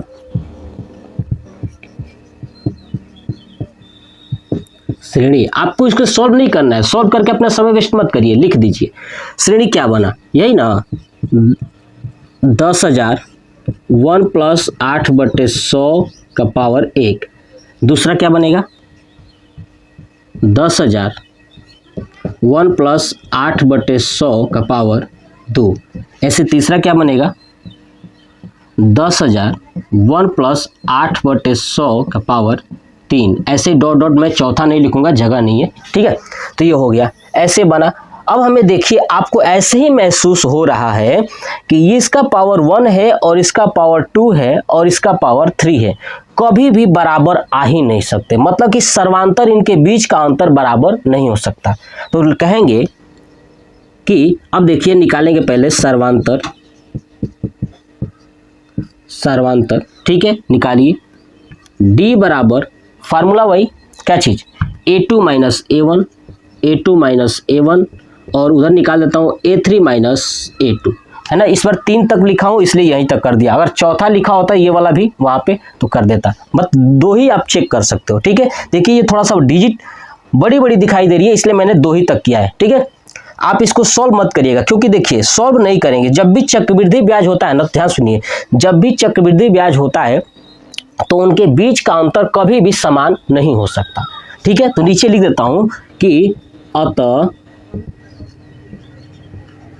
चक्रवृद्धि ब्याज में समान ब्याज है ना, अर्थात सर्वांतर है ना, समान ब्याज अर्थात सर्वांतर, समान अगर ब्याज है इसका मतलब कि समान अंतर हो रहा है ना ब्याज में, तो सर्वांतर बराबर नहीं होगा, है ना, और नहीं होगा इसलिए ये क्या है, इसलिए एपी नहीं है, क्या नहीं है, ये एपी नहीं है। बस इतना ही आपको करना है, आपके दिमाग में बैठ जाना चाहिए कि जब भी चक्रवृद्धि ब्याज पे मिश्रधन निकाला जाएगा ना, तो उनके ब्याज का जो अंतर है ना कभी समान नहीं होगा, कभी भी नहीं हो सकता, क्योंकि चक्रवृद्धि ब्याज अलग होता है। अगर वही चीज कहा होता कि क्या बोलते हैं साधारण ब्याज, तो साधारण ब्याज में ना हमेशा बराबर होता है, लेकिन चक्रवृद्धि ब्याज में बराबर नहीं होता है। तो ये था पहले जो प्रश्नावली है 5.1, ठीक है, इसके पहले का टोटल 4 क्वेश्चंस मैंने कंप्लीट करा दिया। स्क्रीन पे देखते हैं क्वेश्चन नंबर 2, कह रहा है कि दी हुई एपी के, है ना, दी हुई एपी के प्रथम 4 पद लिखिए, जबकि प्रथम पद ए और सार्वंतर डी निम्नलिखित है। यानी हमारे पास ये प्रश्न दिया गया है, ठीक है ना, जिसमें ए दिया है यानी प्रथम पद और डी सार्वंतर दिया हुआ है। तो हमें इनको मिला करके टोटल 4 पद ज्ञात करने हैं, ठीक है ना। कितने पद, प्रथम 4 पद लिखने हैं। तो चलिए, इसको बताने से पहले मैं आपको एक और कॉन्सेप्ट सिखाता हूं, समझिएगा। जब भी हम पहला पद, दूसरा पद, तीसरा पद ज्ञात करते हैं तो ध्यान सुनिए क्या फार्मूला लगाते हैं, एनवा पद, है ना। एनवा पद का मतलब ये होता है कि आप एन के जगह पे 1 लगा लीजिए तो पहला पद हो जाएगा, 2 लगाएंगे तो दूसरा पद हो जाएगा, एन के जगह पे 3 लगाएंगे तो तीसरा पद, और 4 लगाएंगे तो चौथा पद हो जाएगा। तो कैसे ज्ञात करोगे, क्या फार्मूला होता है, ए एन बराबर a plus n minus 1 into d, ये फार्मूला होता है। एन के जगह पे आपको जो नंबर का पद पूछेगा वो रखना है। जैसे मान लीजिए कि मैंने पूछा पहला पद, तो A1, एन के जगह पे क्या हो जाएगा 1 बराबर a plus n minus one यानी 1 माइनस 1 इंटू डी, है ना। एन की जगह पे 1 पहला पद के लिए, कौन सा पद, पहला पद, ठीक है। तो देखिए ए प्लस, एक में से एक गया 0 और 0 को डी में करेंगे तो हो जाएगा 0 यानी ए प्लस 0, है ना। तो A1 बराबर क्या हो जाएगा, ए, क्या हो जाएगा, ए। ऐसे ही आप ए एन बराबर a plus n minus 1 into d. अब दूसरा पद ज्ञात कीजिए। देखिए पहला पद मैंने ज्ञात किया था, अब दूसरा पद, तो देखिए A2 बराबर a plus 2 minus 1 into D. तो क्या होगा, ए प्लस 2 में से एक गया 1 और 1 को डी में करेंगे तो डी आएगा, ये दूसरा पद। ऐसे ही अगर मैं बात करूँ तीसरा पद, तो क्या लिखेंगे, A3 बराबर a plus 3 minus 1 into D, है ना। एन के जगह पे क्या रखना है आपको, 3 ही ना रखना है जी, जब तीसरा पद ज्ञात करना है तो बस। तो A3 बराबर क्या होगा, ए प्लस 3 में से एक गया 2 और ये है डी। यानी आपने एक चीज़ नोटिस किया क्या, कि जब पहला पद ज्ञात किए थे तो ए था, दूसरा पद ज्ञात किए तो ए प्लस डी था, और तीसरा पद ज्ञात किए तो ए प्लस 2d है। ऐसे ही अगर चौथा पद ज्ञात करेंगे तो ए प्लस 3d होगा, है ना। देखिए अगर ये तीसरा पद है तो यहाँ पे 2d हो गया है। अगर ऐसे ही आप A4 ज्ञात करेंगे तो क्या होगा, ए प्लस 3d। यानी इसका मतलब कि जितना पद कहेगा उसमें से एक कम करके सर्वांतर में गुणा कर देना है। बात समझ में आ गया, है ना। यानी जितना पद कहेगा उसमें से एक कम करके क्या करेंगे, सर्वांतर में गुणा कर देंगे। अगर ये कहेगा A5 तो बताइए क्या होगा, ए प्लस 5 में से गया 4 और डी, है ना। ऐसे में कहूँ A7 तो क्या होगा, ए प्लस 7 में से एक गया 6 और ये हो गया डी, है ना। यानी सातवां पद, पांचवा पद, चौथा पद कैसे ज्ञात करना है मैंने आपको समझा दिया। बस यही कॉन्सेप्ट, अब इसको सॉल्व ना करके डायरेक्ट मैं ये लिख सकता हूँ, ये वाला, है कि नहीं। मैंने बताया कैसे ही आएगा, है ना, कि अगर सातवां पद पूछता है तो आप क्या लिखोगे, ए प्लस 6d। ठीक है, समझ में आ गया कॉन्सेप्ट। चलिए अब आप इसका स्क्रीनशॉट ले लीजिए। अब चलिए पहला प्रश्न देखते हैं। कॉन्सेप्ट क्लियर, चलिए देखिए अब हम लोग कैसे करेंगे इसको। पहले वाले को ध्यान से सुनना है, ऐसे ही पद हमें ज्ञात करना है। तो चलिए देखते हैं। देखिए पहला क्वेश्चन क्या है, a बराबर 10, पहला क्या है, a बराबर 10 और d बराबर भी क्या है 10। तो हमसे कह रहा था कि AP के प्रथम 4 पद, कितने पद, 4 पद। देखूं लिखूंगा पहला पद, है ना, पहला पद, पहला पद यानी A1, है ना। A1 बराबर क्या होगा, A1 बराबर क्या था, A था ना, ठीक है, तो A हो गया। ऐसे ही दूसरा पद, दूसरा पद क्या होगा, A2 बराबर क्या होगा, A प्लस D, है ना। जितना कहेगा, जितना पद कहेगा उसमें से एक कम करके D से गुणा कर देना है। ऐसे ही तीसरा पद क्या होगा, A3 बराबर A प्लस 2D, है ना। ऐसे ही चौथा पद क्या हो जाएगा, A4 बराबर, 4 है तो एक कम कर दीजिए 3 और D में गुणा कर दीजिए तो A प्लस 3D।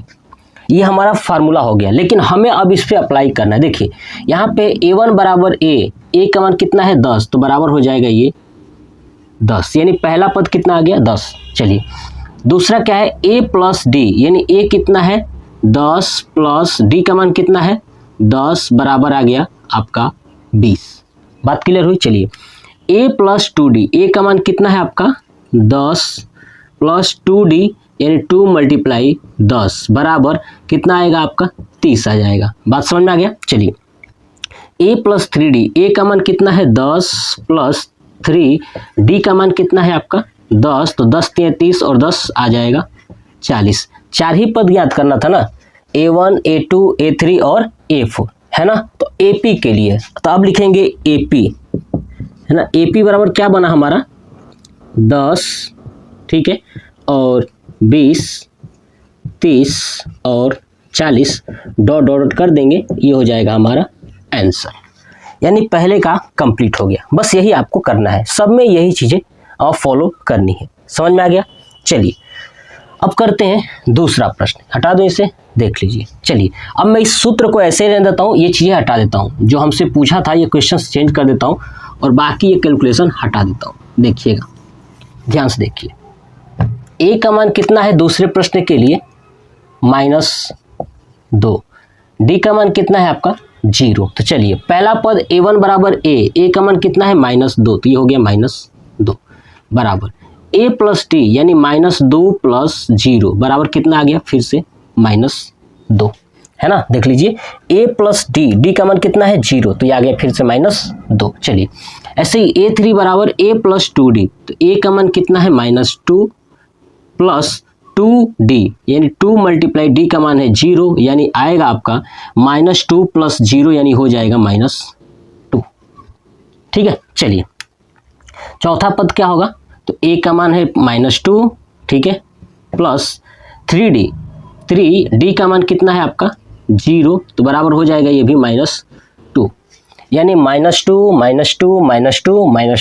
तो यानी AP क्या हो जाएगा? -2 और -2 डॉट डॉट डॉट, ये हो जाएगा हमारा आंसर। यानी दूसरे का ये हो जाएगा हमारे पास आंसर। टोटल 4 पद ये ज्ञात हो गए। आपको समझ में आ गया ना कि डी का मान 0 है इसलिए आ रहा है ना। अगर डी का मान 0 ना होता तो ये नहीं आता आंसर। ठीक है, चलिए अब देखते हैं क्वेश्चन नंबर तीसरा उसमें का। चलिए यही हटाता हूँ सिर्फ, और आप अपने कॉपी में तो पूरा करोगे ना, ठीक है, तो आप कॉपी पे कर लीजिएगा। देखिए अब मैं फिर से लिखता हूँ, ए का मान कितना है आपका? 4 और डी का मान कितना है? -3। चलिए a1 बराबर a है यानी a का मान ये 4 ही आएगा। चलिए a का मान है 4 और d का मान है -3, है ना। d प्लस में यहाँ पे प्लस d है तो d की जगह क्या है? -3, तो ये हो जाएगा -3 बराबर 1। चलिए उसके बाद a प्लस a का मान 4 प्लस 2 मल्टीप्लाई d का मान कितना है? -3। तो -3 3 2 6 -6 4 प्लस 6 4 -6 बराबर हो जाएगा -2। ठीक है, चलिए अब देखिए यहाँ पे a प्लस 3 मल्टीप्लाई -3, ये हो जाएगा 3 का 9 -9 और प्लस 4 यानी -5, यानी ये हो गया हमारे पास AP क्या हो गया? AP बराबर 4 1 -2 -5 डॉट डॉट डॉट। 4 पद तक ज्ञात करने के लिए कहा था, ये 4 पद हो गया। बात क्लियर हो गई? तो ये था क्वेश्चन नंबर तीसरा था। ठीक है, यहाँ पे थर्ड लिख लीजिएगा। ठीक है, क्वेश्चन नंबर तीसरा था। देखिए कंप्लीट हो गया।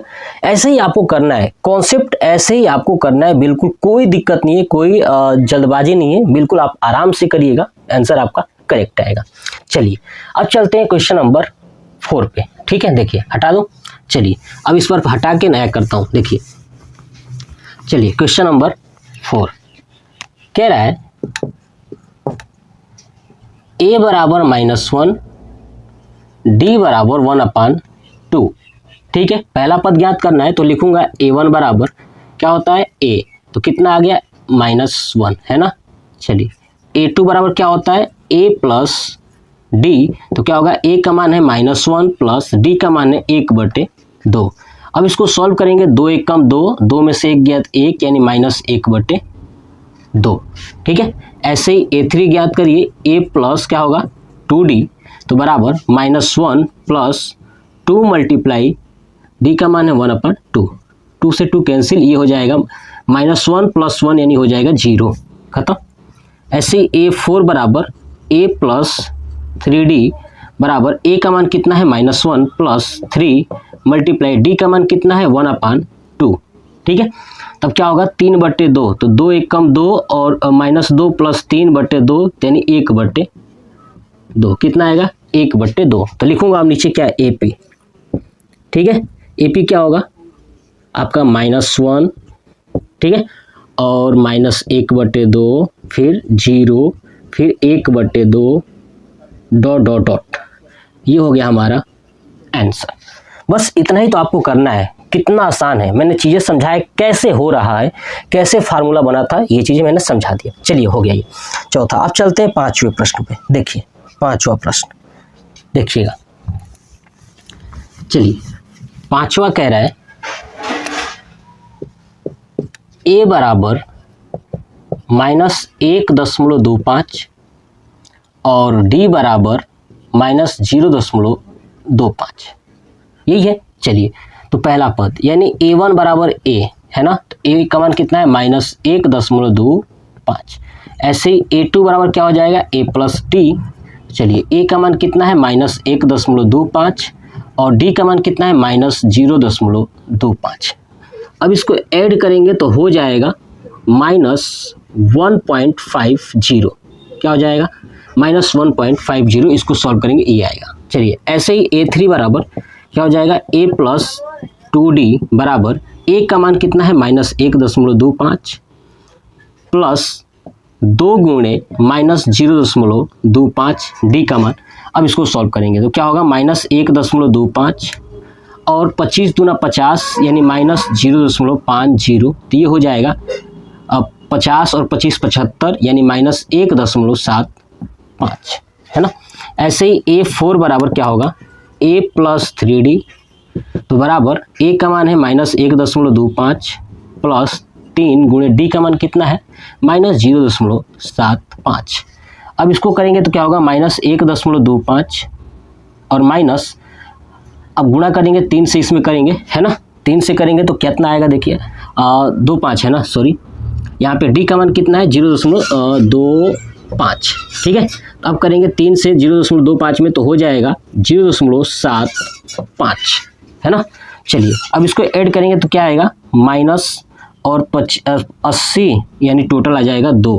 कितना आ जाएगा -2। ये 4 पद कंप्लीट हो गया। तो क्या लिखेंगे नीचे AP बराबर -1.25, दूसरा -1.50, ठीक है, तीसरा लिखेंगे -1.75 और चौथा लिखेंगे -2 ... ये हो जाएगा हमारा आंसर। बस इतना ही तो आपको करना है। कॉन्सेप्ट समझ में आया? यानी जो प्रश्नावली 5.1 का जो दूसरा प्रश्न था, बस आपको इतना ही करना है, ऐसे ही करना है, ये हो जाएगा आंसर। चलिए अब देखते हैं क्वेश्चन नंबर 3। देखिए तीसरा प्रश्न कह रहा है कि निम्नलिखित में से प्रत्येक AP के लिए, है ना, ये जो AP दिया हुआ है, ठीक है ना, इस प्रत्येक AP के लिए प्रथम पद और सार्व अंतर लिखिए।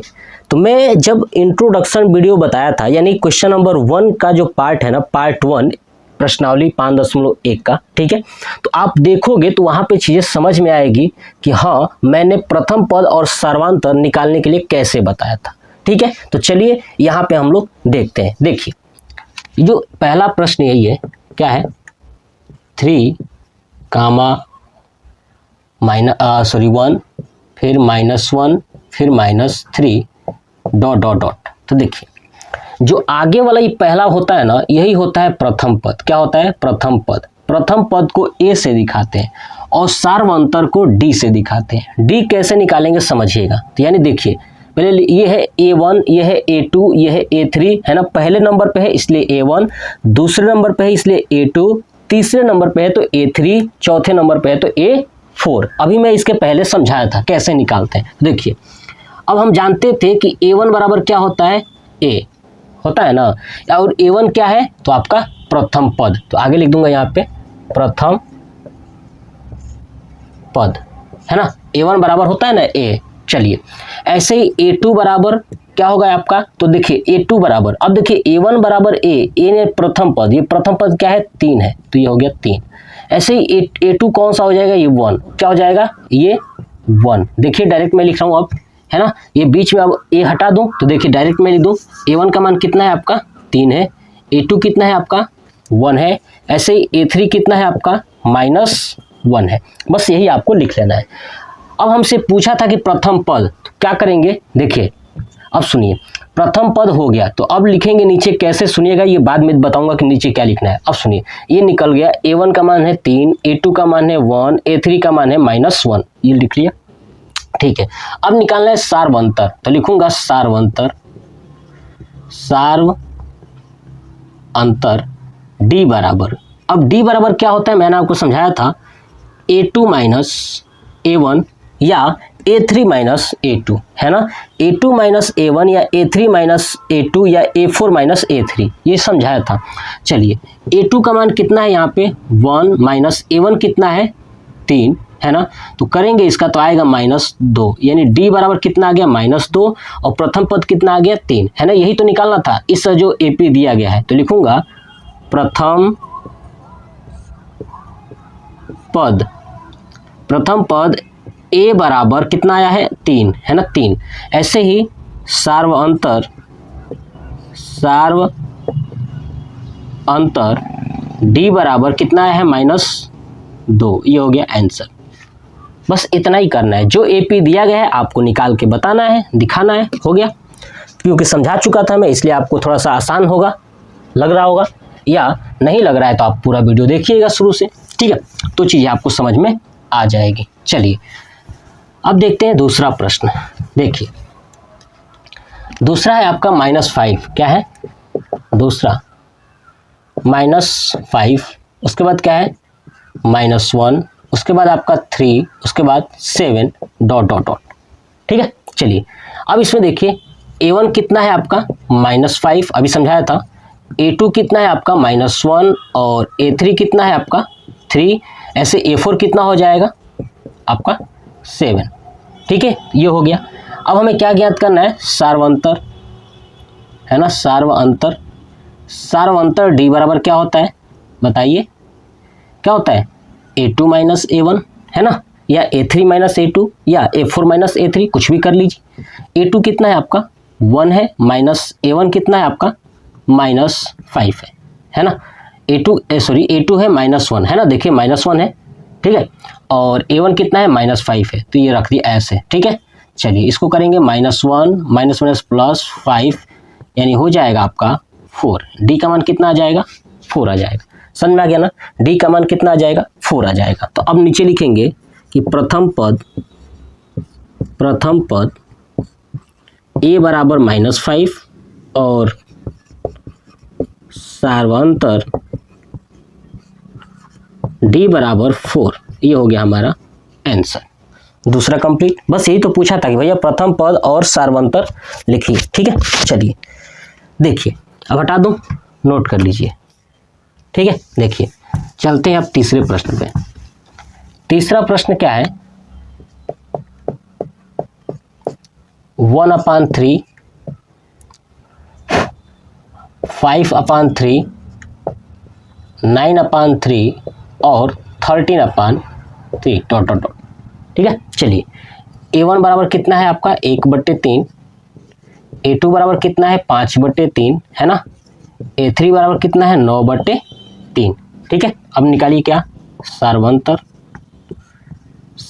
d बराबर क्या होता है, कोई भी एक ले लीजिएगा। d बराबर क्या होता है a2 माइनस a1, a2 कितना है आपका 5/3 माइनस a1 कितना है 1/3, अब ये घटाएंगे तो हो जाएगा 4/3, यानी d का मान कितना आ गया 4/3। तो अब क्या लिखेंगे, प्रथम पद, है ना, a बराबर कितना 1/3 और d यानी सार्वंतर d बराबर कितना है 4/3, ये हो जाएगा हमारा आंसर। कितना आसान है, देख लीजिए। तीसरा भी क्वेश्चन कंप्लीट हो गया, आप इसका स्क्रीनशॉट ले लीजिए और कंप्लीट कर लीजिएगा, ठीक है। चलिए अब देखिए, अब करते हैं क्वेश्चन नंबर 4। चलिए क्वेश्चन नंबर 4 क्या है, 0.6, 1.7, 2.8, 3.9, ... तो देखिए a1 का मान कितना है आपका 0.6, a2 का मान कितना है 1.7, ठीक है, a3 का मान कितना है आपका 2.8, है ना। चलिए अब क्या निकालना है, सार्वंतर। चलिए तो सार्वंतर d बराबर क्या होता है बताइए, a2 माइनस a1। चलिए a2 का मान कितना है 1.7 माइनस 0.6, अब 1.7 में से 0.6 माइनस करेंगे तो हो जाएगा 1.1, क्या आएगा 1.1, यानी लिखूंगा प्रथम पद a बराबर 0.6 और नेक्स्ट सार्वंतर d बराबर क्या हो जाएगा 1.1। ये हो गया हमारा आंसर। ठीक है, अब हम लोग देखने वाले हैं क्वेश्चन नंबर 4। तो चलिए क्वेश्चन नंबर 4 को देखते हैं और समझते हैं। देखिए, कह रहा है कि निम्नलिखित में से कौन कौन एपी है, यानी जो ये संख्या दी गई है ना, ये क्वेश्चंस दिए गए हैं, इसमें से कौन कौन एपी है यानी समांतर श्रेणी है। ठीक है, ये बताना है। यदि कोई एपी मिल जाता है तो उसका क्या ज्ञात करना है, सार्वअंतर, है ना। तो उसका सार्वअंतर ज्ञात कीजिए और इनके 3 और पद ज्ञात कीजिए। यानी अगर कोई एपी में होता है तो उसका सार्वअंतर भी ज्ञात करना है और उसका क्या ज्ञात करना है, और 3 पद, है ना। अगर नहीं है वो एपी, अगर नहीं है तो आपको ज्ञात नहीं करना है। तो चलिए पहला प्रश्न करते हैं। कैसे करेंगे देखिए, पहला प्रश्न है 2, 4, 8, 16 ... तो देखिए, सबसे पहले कि ये चेक करना है कि ये एपी है कि नहीं है। तो मैं बताया था कि एपी चेक करने के लिए सबसे पहले आपको सार्वअंतर ज्ञात करना पड़ेगा। क्या चीज, सार्वअंतर। यदि सार्वअंतर अगर बराबर आता है ना, सभी ये नंबर्स के बीच का सार्वअंतर अगर बराबर आता है तो एपी में है, अन्यथा नहीं है ना। ये पहले ही क्वेश्चंस को मैं समझाया था। देखिए चलिए देखिए, अब ये 2 क्या है, A1 बराबर 2 है और A2 बराबर कितना है, 4 है ना। A3 बराबर कितना है, 8 है और A4 बराबर क्या है, 16। ठीक है, चलिए, A1 मतलब प्रथम पद, A2 मतलब कि द्वितीय पद, A3 का मतलब होता है तृतीय पद और A4 का मतलब चतुर्थ पद। ये दिया हुआ है। देखिए, यानी प्रथम, द्वितीय, तृतीय और चतुर्थ दिया हुआ है। हमें निकालना है सार्वअंतर। अगर सार्वअंतर बराबर आ गया प्रथम, द्वितीय, तृतीय, चतुर्थ पद के अनुसार, ठीक है, तो क्या हो जाएगा वो कि आपका एपी है। तो देखिए, सबसे पहले क्या लिखेंगे, सार्वअंतर, है ना, सार्वअंतर डी बराबर क्या होगा, A2 माइनस A1। मैं समझाया था फार्मूला। ऐसे ही A3 माइनस A2 बराबर A4 माइनस A3, ये है।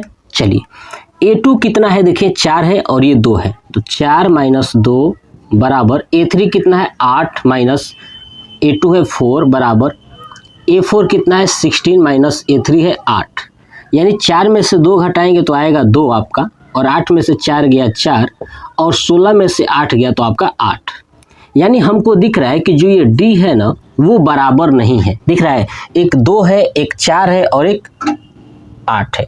यानी ये D बराबर नहीं है। इसलिए कहूँगा कि ये जो दिया गया जो ये मान है, ये श्रेणी है, ये एपी नहीं है। तो क्या लिखूँ, हाँ, कि अतः सार्वअंतर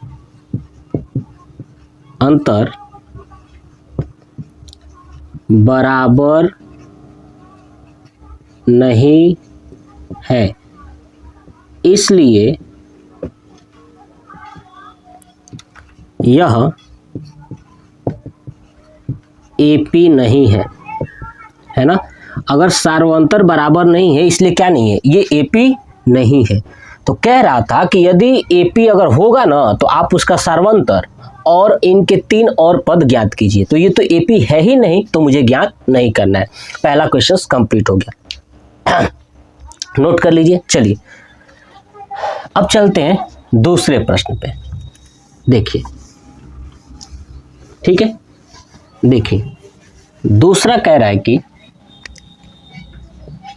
2 5/2 3 7/2 ... ठीक है, इसमें क्या है, A1 का मान, A1 का मान कितना है, 2 है। ठीक है, A2 का मान कितना है, 5/2 है और A3 का मान कितना है आपका, 3 है और A4 का मान कितना है, 7/2।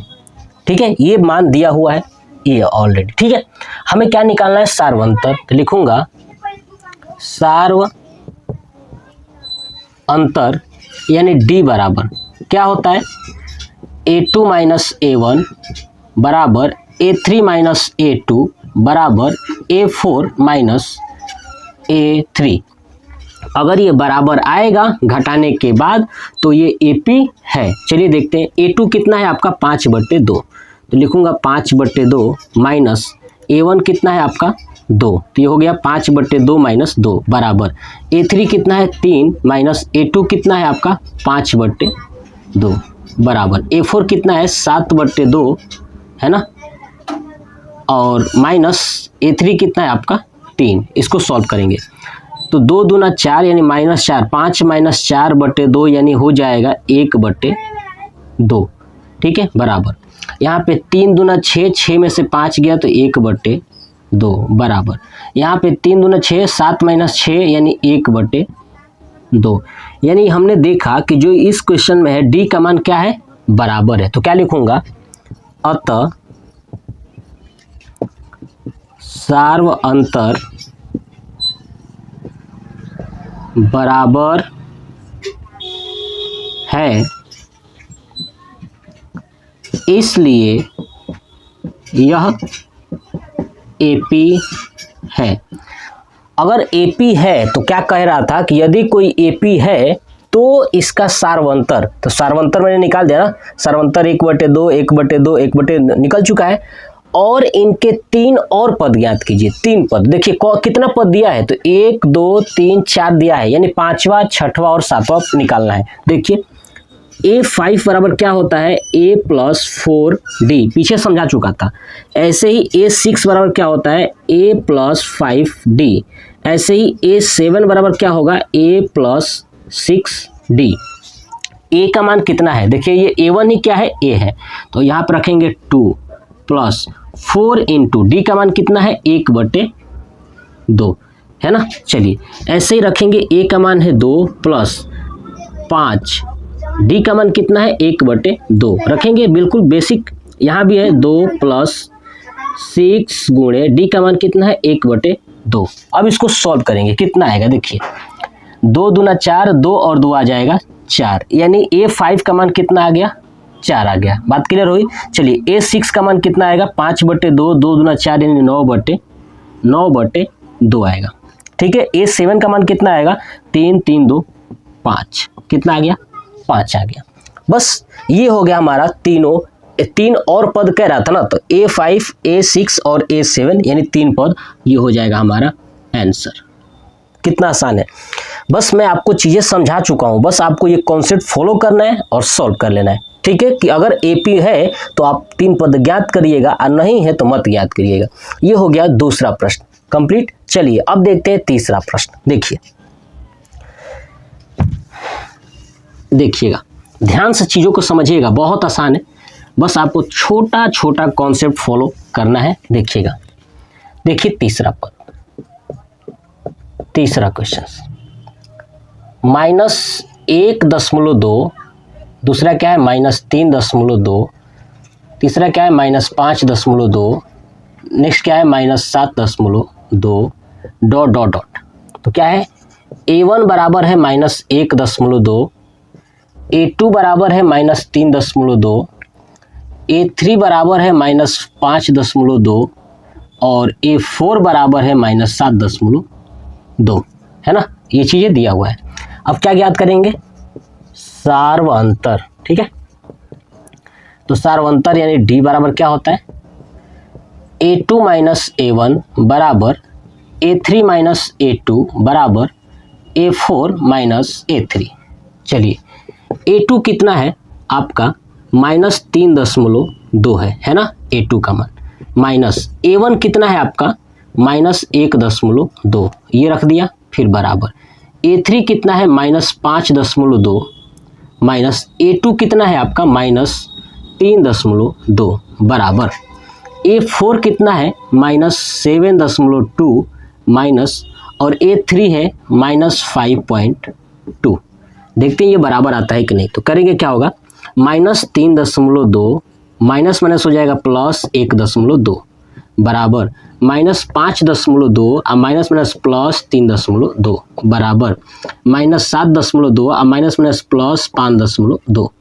ठीक है, अब -3.2 प्लस 1.2 तो हो जाएगा -2 बराबर -5.2 प्लस 3.2 ये भी हो जाएगा -2 बराबर ये -7.2 और प्लस 5.2 ये भी हो जाएगा -2। यानी हमें देखा कि डी का जो मान है वो क्या आ रहा है, बराबर आ रहा है। तो बराबर है इसका मतलब ये एपी है, तो क्या लिखूंगा, अतः सार्वअंतर बराबर है, इसलिए यह एपी है ना। अगर कह रहा था कि एपी है तो आप क्या ज्ञात कीजिए, सर्वांतर ज्ञात कीजिए और इनके 3 पद ज्ञात कीजिए। अब कितने पद दिए हैं, तो 1 2 3 4 4 पद दिए हैं, तो 5वां ज्ञात करना है, यानी A5। तो क्या होता है A + 4D। चलिए A का मान कितना है, A का मान आपका है ना, A1 ही क्या है, A है, तो -1.2 प्लस 4 गुणे, है ना, D का मान कितना है -2, इसको करेंगे तो -1.2 अब माइनस हो जाएगा 8, यानी हो जाएगा -9.2। ठीक है, ऐसे ही छठवां पद ज्ञात करेंगे तो क्या हो जाएगा A + 5D, तो बराबर क्या होगा -1.2 प्लस 5 गुणे -2 करेंगे तो -1.2 प्लस, है ना, प्लस का माइनस में करेंगे तो माइनस हो जाएगा, 5 दूना 10, अब जोड़ेंगे तो कितना आ जाएगा -11.2। ठीक है, ऐसे ही A7 क्या हो जाएगा A + 6D बराबर A का मान 1.2 है ना, यही है सबके लिए, प्लस 6 गुणे -2 बराबर करेंगे तो क्या आएगा -1.2 अब -6 दूना 12, तो ये हो जाएगा आपका -13.2। ठीक है, ये 3 पद हो गए, ये हो गया हमारा आंसर। कितना आसान है। ठीक है, 3 क्वेश्चंस कंप्लीट हो गया। चलिए अब देखते हैं क्वेश्चन नंबर 4, नोट कर लीजिए। देखिए अब देखते हैं क्वेश्चन नंबर 4, देखिएगा। ठीक है, समझिए क्वेश्चन नंबर 4 क्या है, -10 कामा -6 कामा -2 कामा 2 ... चलिए चेक करते हैं। A1 बराबर कितना है -10, A2 बराबर कितना है -6, A3 बराबर कितना है -2 और A4 बराबर कितना है आपका 2। तो क्या करना है, सार्वंतर, है ना, वही कॉन्सेप्ट, सब कुछ वही करना है। सार्वंतर D बराबर A2 - A1 बराबर A3 - A2 बराबर A4 - A3। चलिए A2 कितना है आपका -6 और -A1 कितना है -10, ये रख दिया ऐसे, बराबर A3 कितना है -2 और A2 कितना है -6 बराबर A4 कितना है 2 माइनस और A3 है आपका -2, रख दिया। चलिए तो -6 और +10 बराबर ये होगा -2 + 6 बराबर 2 + 2, है ना, माइनस माइनस प्लस हो जाएगा। अब देखिए 10 में से 6 गया 4 बराबर, यहाँ भी बचा 4 बराबर 4, यानी D का मान क्या आया, सब बराबर आया ना, बराबर है इसलिए AP है, तो लिखेंगे अतः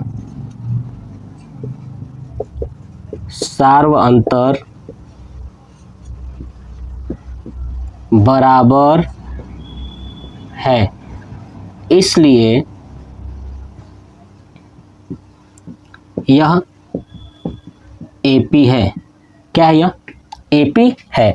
अगर ये AP है तो आपको क्या ज्ञात करना है, 3 और पद ज्ञात करना है। तो कितने पद तक दिया हुआ है, 1 2 3 4, वही पूछा है, यानी A5, तो A + 4D, A का मान कितना है आपका -10 प्लस 4 इंटू D का मान कितना है आपका 4, तो -10 + 16 यानी हो जाएगा 6, क्या आएगा 6 आएगा। ऐसे ही A6 बराबर क्या होगा, A + 5D। तो चलिए A का मान कितना है -10 प्लस 5 गुणे D का मान कितना है आपका 4, तो 5 का 20, 20 में से 10 को माइनस करेंगे तो हो जाएगा आपका 10। ठीक है, ऐसे ही A7 बराबर क्या हो जाएगा, A + 6D बराबर A का मान -10 प्लस 6 गुणे D का मान आपका 4, ये D आया ना 4 ये। चलिए 24 और 24 में से 10 को माइनस करेंगे तो क्या हो जाएगा 14। ठीक है, तो ये हमारा हो गया क्या चीज, आपका 3 पद, ये हो गया हमारा आंसर। यानी अगला जो 3 पद है वो क्या है 6, 10 और 14। कितना आसान है, समझ में आ गया। बहुत ही बेहतरीन कॉन्सेप्ट के साथ मैं आपको चीज़ सिखा रहा हूँ। ये हो गया क्वेश्चन नंबर 4। चलिए अब चलते हैं क्वेश्चन नंबर 5 पे। चलिए नोट कर लीजिएगा, देखिए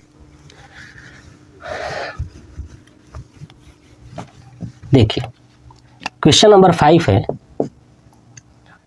3, 3 plus root 2, 3 plus 2 root 2, 3 plus 3 root 2 dot dot dot.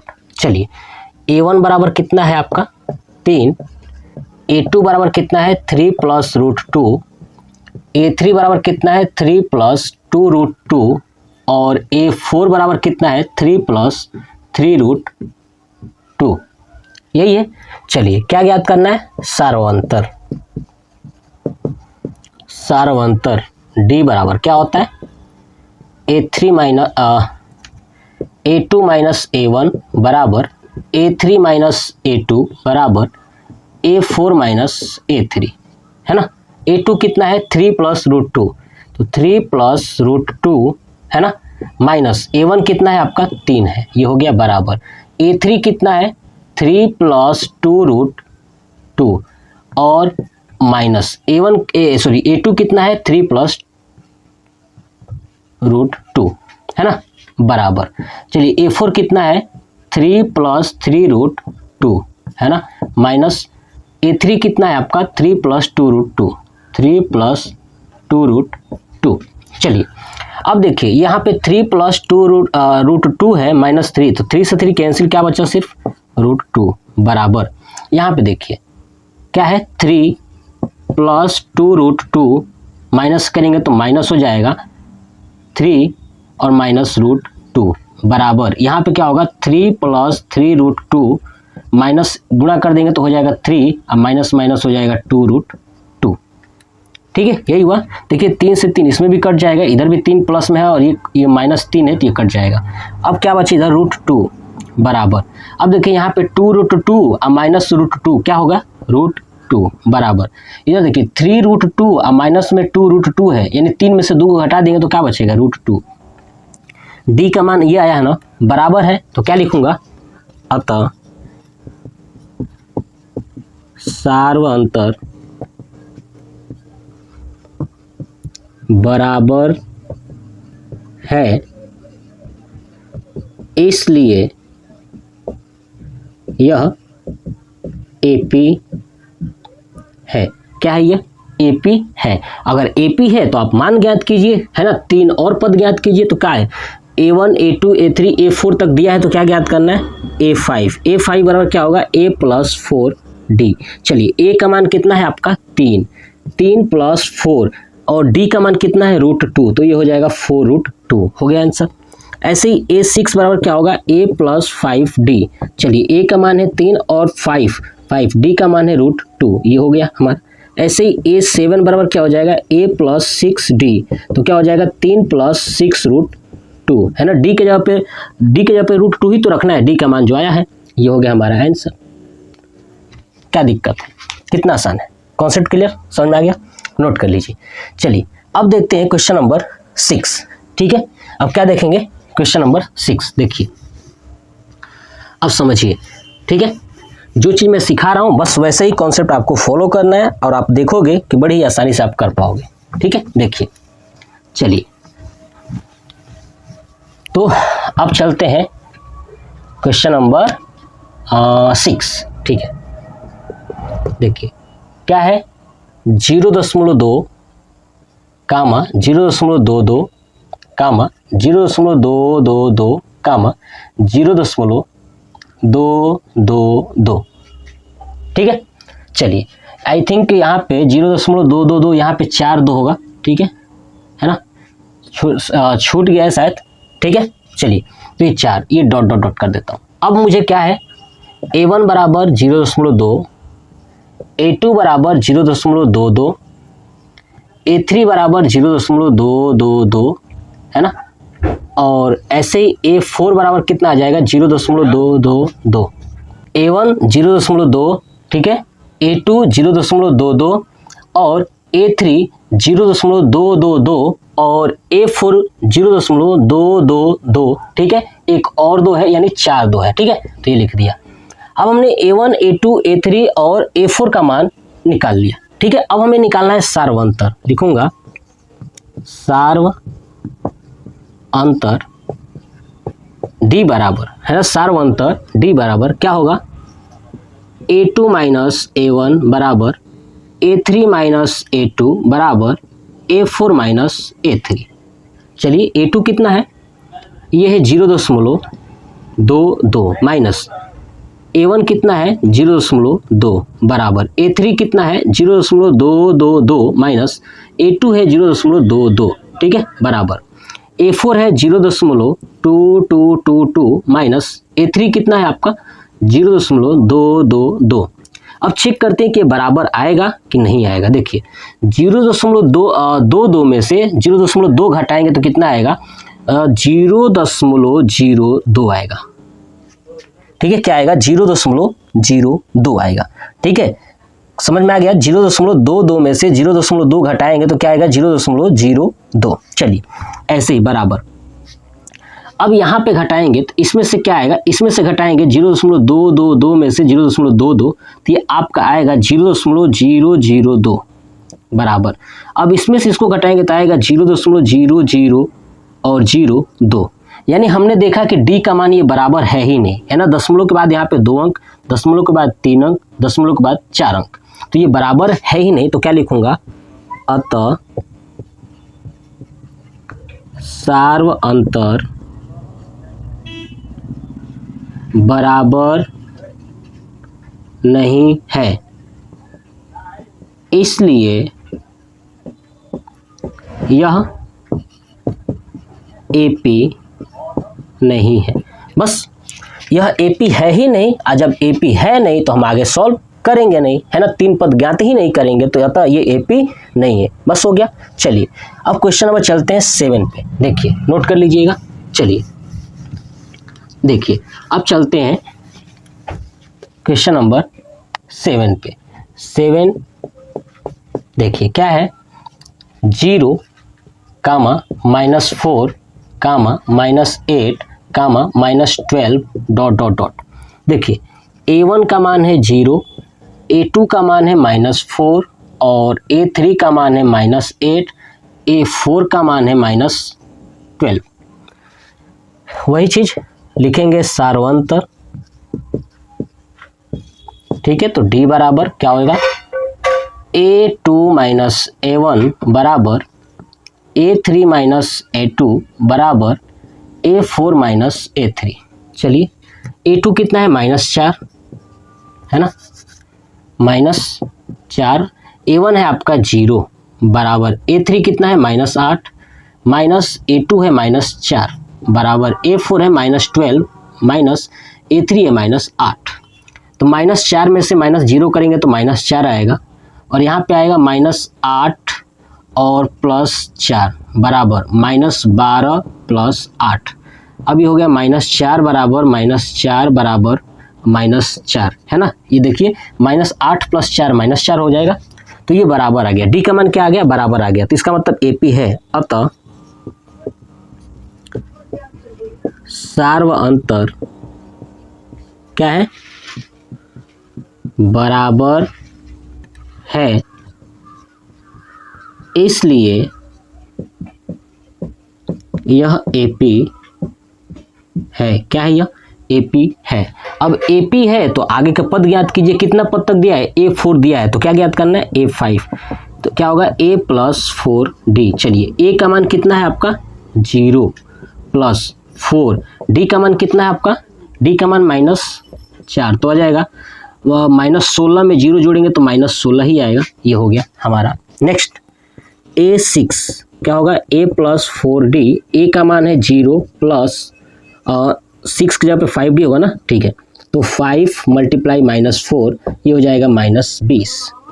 ऐसे ही A7 बराबर A + 6D, तो 0 + 6 × -4 यानी हो जाएगा -24। ये हो जाएगा हमारा आंसर, है ना।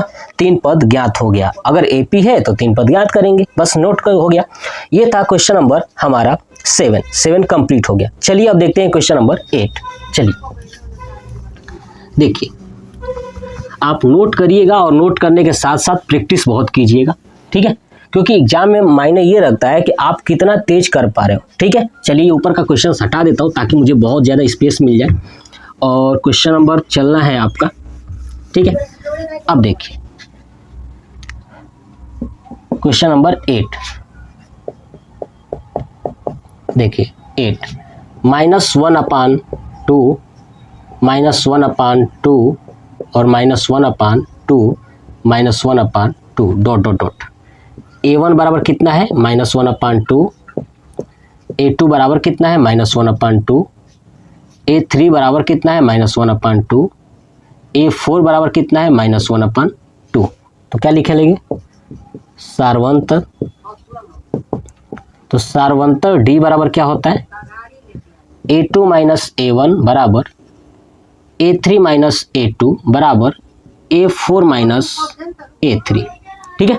चलिए a2 का मान है -1/2 रखूंगा -1/2 माइनस a1 है -1/2 बराबर a3 कितना है -1/2 और माइनस a2 कितना है आपका, है ना, a2 कितना है -1/2 बराबर a4 है -1/2 माइनस और a3 भी कितना है -1/2। अब इसको सॉल्व करेंगे। -1/2 माइनस माइनस हो जाएगा +1/2 बराबर -1/2 माइनस माइनस हो जाएगा +1/2 बराबर -1/2 माइनस माइनस +1/2 यानी एक -1/2 +1/2 यानी 0 बराबर 0 बराबर 0। डी का मान क्या है बराबर है, तो लिखूंगा अतः सार्वअंतर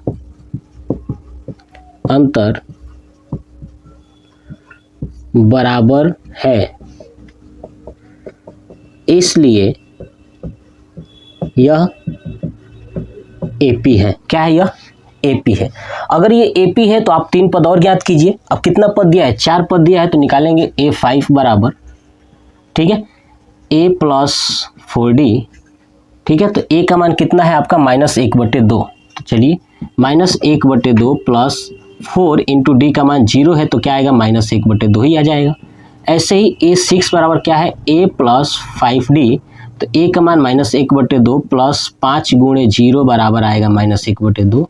ऐसे ही आ जाएगा a7 बराबर a + 6d, तो a का मान -1/2 + 6 × 0 बराबर आएगा -1/2।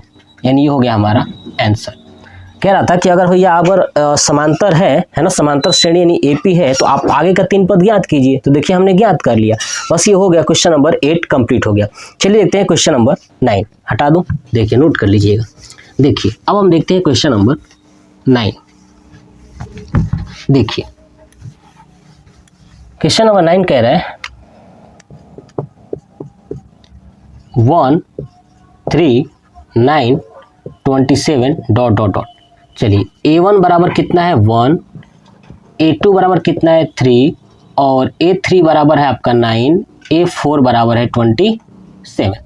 चलिए क्या निकालना है सार्वअंतर d बराबर आपका a2 - a1 बराबर a3 - a2 बराबर a4 - a3। चलिए चेक करते हैं। a2 कितना है आपका 3 माइनस a1 कितना है 1 बराबर a3 आपका 9 माइनस a2 है 3 बराबर a4 है आपका 27 माइनस a3 है आपका 9। 3 में से 1 गया 2 बराबर 9 में से 3 गया 6 बराबर, है ना, 9 8 17 यानी 27 में से 9 गया 18। तो देखिए बराबर नहीं है, सर्वांतर बराबर नहीं है, इसलिए ये एपी नहीं है। तो लिखूंगा अतः सार्वअंतर बराबर नहीं है, इसलिए यह एपी नहीं है ना, यह एपी नहीं है। हो गया क्वेश्चन नंबर 9, बस यही करना था। चलिए अब देखते हैं क्वेश्चन नंबर 10। नोट कर लीजिए। देखिए अब मैं सिखाता हूँ क्वेश्चन नंबर 10। देखिए क्वेश्चन नंबर 10 क्या कह रहा है, सॉरी 10 है ना, x।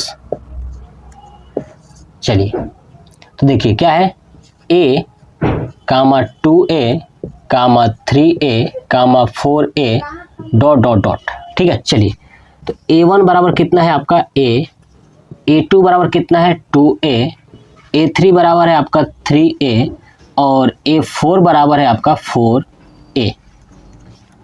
ठीक है, चलिए क्या निकालेंगे, सारवंतर। ठीक है, निकालिए सारवंतर। d बराबर क्या होगा, a2 माइनस a1 बराबर a3 माइनस a2 बराबर a4 माइनस a3। चलिए a2 कितना है आपका 2a माइनस a1 है a बराबर a3 है 3a माइनस a2 है 2a बराबर 4a माइनस 3a, है ना।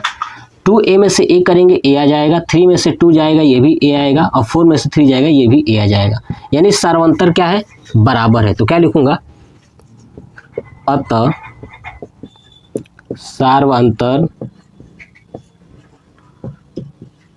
बराबर है, इसलिए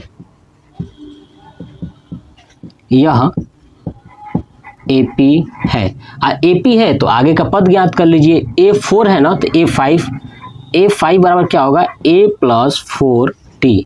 A का मान कितना है आपका A है ना तो A ही होगा प्लस 4 D का मान कितना है A ही आया है तो ये हो जाएगा A, यानी इसको करेंगे तो क्या हो जाएगा 5A। चलिए ऐसे ही A6 क्या होगा A प्लस 5D, तो A का मान A ही है और 5D का मान भी A है तो यानी हो जाएगा 6A। ऐसे ज्ञात करेंगे A7 बराबर तो क्या हो जाएगा A प्लस 6D। A का मान A है और 6D का मान भी A है तो आएगा 7A, है ना। यानी 5A, 6A और 7A ये तीनों पद हो गए आंसर, नोट कर लीजिए। चलिए तो ये क्वेश्चन टोटल 10 हो गया। चलिए अब देखते हैं और 4 क्वेश्चंस इसमें बचा हुआ है, उन चारों को भी कंप्लीट करते हैं। 4 या 5 होगा तो उनको कंप्लीट करते हैं। चलिए देखते हैं क्वेश्चन नंबर 11। देखिए क्वेश्चन नंबर 11 कह रहा है कि a स्क्वायर a3 और a4। तो देखिए 11 देखते हैं। चलिए a स्क्वायर a3 और a4। तो चलिए a1 बराबर कितना है आपका a है और a2 बराबर है आपका a स्क्वायर, a3 बराबर है आपका a3 और a4 बराबर है आपका a4। ठीक है, चलिए तो हमें क्या करना है, सारवंतर, वही चीज सारवंतर। ठीक है, सारवंतर D बराबर a2 माइनस a1 बराबर a3 माइनस a2 बराबर a4 माइनस a3। चलिए a2 कितना है आपका a स्क्वायर, तो a स्क्वायर माइनस a है ना a1।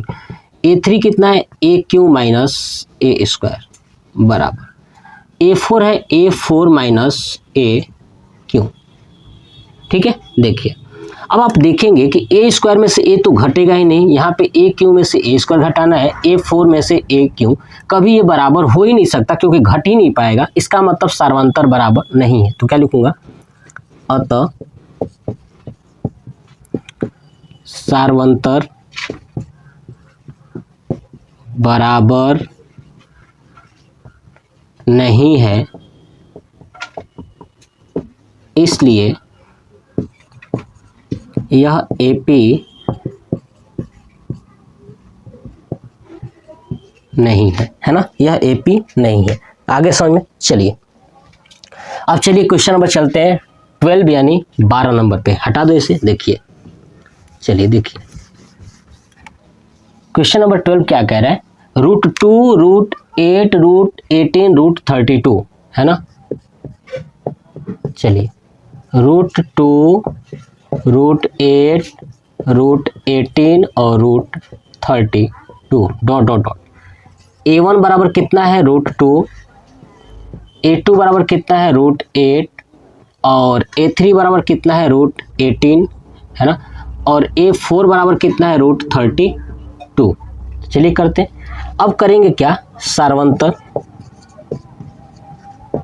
है ना, सार्वंतर D बराबर A2 माइनस A1 बराबर A3 माइनस A2 बराबर A4 माइनस A3। चलिए A2 कितना है आपका, √8 माइनस √2 बराबर A3 है √18 माइनस √8 बराबर A4 है √32 माइनस √18। अब इसको सॉल्व करते हैं। देखिए अगर 8 को बाहर निकालोगे तो 4 दूना 8 ही हो जाएगा, 2√2 माइनस √2, है ना, 8 को निकालोगे तो ये आएगा। ऐसे ही 18 को निकालेंगे तो 9 दूना 18 यानी 3√2 माइनस, और 8 को कितना था 2√2, लिख दूंगा 2√2। चलिए बराबर 32 को निकालेंगे तो 16 दूना 32 यानी 4√2, और 18 का कितना था 3√2। चलिए 2√2 में से 2 घटाएंगे तो क्या होगा √2 बराबर 3√2 में से 2√2 घटाएंगे तो क्या होगा √2 बराबर, और 4 में से 3 गया √2। यानी हमको दिख रहा है कि ये जो सर्वांतर है वो क्या है, बराबर है। तो लिखूंगा अतः सार्वअंतर बराबर है। क्या है, सार्वंतर बराबर है, इसलिए यह AP है। क्या है, यह AP है। देखिए अगर सर्वंतर बराबर है तो ये क्या है, AP है। अगर AP है तो 3 पद और ज्ञात करना है, 4 तक दिया है तो क्या ज्ञात कर लेंगे, A5 बराबर क्या होता है A प्लस 4D। A का मान कितना है आपका √2 प्लस 4, D का मान कितना है √2 ना, तो यहाँ पे लिख दूंगा 4√2। तो 4√2 और √2 कितना हो जाएगा 5√2। ऐसे ही A6 बराबर क्या होगा A प्लस 5D। A का मान है √2 प्लस 5 D का मान है √2, तो 5 और 1 हो जाएगा 6√2। ऐसे ही आपको ज्ञात करना है A7 बराबर क्या हो जाएगा A प्लस 6D। तो बताइए A का मान है √2 प्लस 6√2 यानी हो जाएगा 7√2। कितना हो जाएगा 7√2। समझ में आया। अब देखिए अब ये जो संख्याएं जो लिखा गया है, ठीक है, ये बिल्कुल ऐसे नहीं है। ये देख रहे हैं ये √2 √8 √18 और √32 यानी सब अंदर करके लिखा गया है। तो हमें भी इसको क्या करना है अंदर करके, तो 5 का अंदर लेके जाएंगे तो 25, 25 दूना हो जाएगा 50 यानी रूट में क्या हो जाएगा 50। ऐसे ये 6 का 36, 36 दूना 72 है, रूट में हो जाएगा 72। अरे समझ में ना।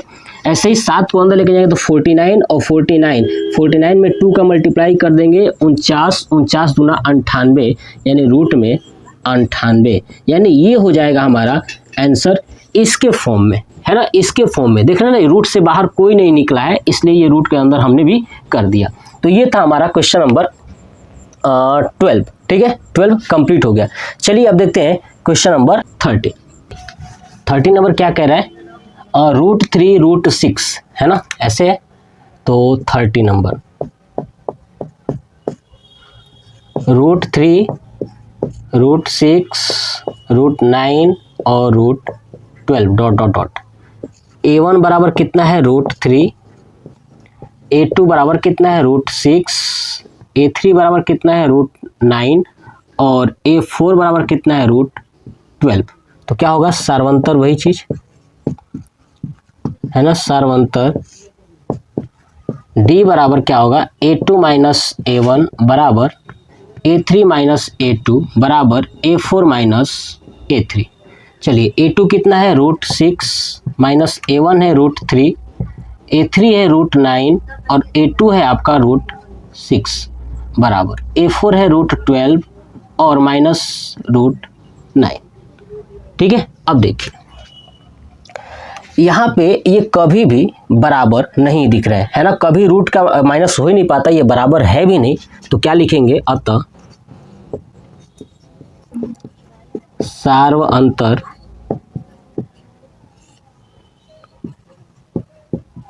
बराबर नहीं है, इसलिए यह AP नहीं है ना। सर्वांतर बराबर नहीं है इसलिए ए पी है नहीं, आई ए पी है नहीं तो सॉल्व करेंगे नहीं, बात खत्म हो गया। चलिए अब चलते हैं क्वेश्चन नंबर 14 पे, हटा दूं। देखिए क्वेश्चन नंबर 14, एक्स आई भी 1 स्क्वायर 3 का स्क्वायर 5 का स्क्वायर और 7 का स्क्वायर डॉट डॉट। चलिए a1 बराबर क्या है, 1 का स्क्वायर है यानी 1 है ना, 1 का स्क्वायर क्या होगा 1। चलिए a2 बराबर क्या है, 3 का स्क्वायर यानी 9, a3 बराबर क्या है, 5 का स्क्वायर यानी 25, ठीक है। ऐसे ही a4 क्या है, 7 का स्क्वायर यानी 49 है कि नहीं। चलिए क्या निकालेंगे, सार्वंतर d बराबर क्या होगा, a2 minus a1 a3 minus a2 a4 minus a3। चलिए a2 कितना है, 9 माइनस 1 बराबर 25 माइनस 9 है ना, a3 का मान 25 है और a2 का मान 9 और 49 माइनस 25। अब घटाइए, 9 में से 1 गया 8 बराबर 25 में से 9 गया तो 9 6 15 यानी 16 बराबर 9 में से 5 गया 4 और 4 में से 2 गया 2 24। ये बराबर है ही नहीं है ना, ये बराबर नहीं है तो क्या है, ये एपी नहीं है। लिखेंगे क्या, अतः सार्वअंतर बराबर नहीं है, इसलिए यह एपी नहीं है ना। सर्वांतर बराबर नहीं है इसलिए ये एपी नहीं है। हो गया कॉन्सेप्ट क्लियर। चलिए अब देखते हैं इस पूरे प्रश्नावली का लास्टवें प्रश्न का लास्टवा प्रश्न, ठीक है, यानी 15 नंबर। चलिए हटाता हूँ, अब देखिए नोट कर लीजिएगा, चीज़ें आपको समझ में आ चुकी होगी, बेसिक से ही मैं शुरू से बता रहा हूँ। चलिए तो ये है 15 नंबर, क्या है, 1 स्क्वायर 5 स्क्वायर 7 स्क्वायर और 73 डॉट डॉट डॉट। चलिए a1 बराबर क्या है, a का स्क्वायर 1 का स्क्वायर क्या होगा 1 होगा और a2 बराबर 5 का स्क्वायर यानी 25, a3 बराबर 7 का स्क्वायर यानी 49 और a4 बराबर दिया हुआ है 73। चलिए क्या निकालना है, सार्वअंतर निकालिए। d बराबर क्या होगा, a2 माइनस a1 बराबर a3 माइनस a2 बराबर a4 माइनस a3। a2 कितना है 25 माइनस a1 है 1 बराबर 49 माइनस 25 बराबर 73 माइनस 49। घटाइए, 25 में से 1 गया 24। चलिए अब 49 में से 25 को माइनस करेंगे तो ये भी आएगा 24 बराबर, यहाँ पे आएगा ये भी आएगा 24, यानी ये डी क्या है, बराबर है 24 24 24। इसका मतलब कि ये है आपका कौन सा, समांतर श्रेणी। तो लिखूंगा अतः सार्वअंतर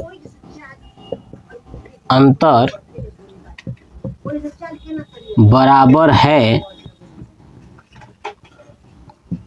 इसलिए यह एपी है। यह क्या है, एपी है। और जब एपी है तो पद ज्ञात कीजिए, a4 तक दिया है तो a5 ज्ञात करना है।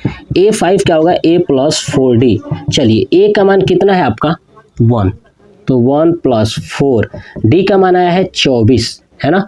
देखिए 24 का करेंगे तो 24 चौक और 4 दूना 8 4 चौक 16 यानी 96 और 1 97 आ जाएगा। कितना आ जाएगा, 97 आ जाएगा। ये a5 का मान।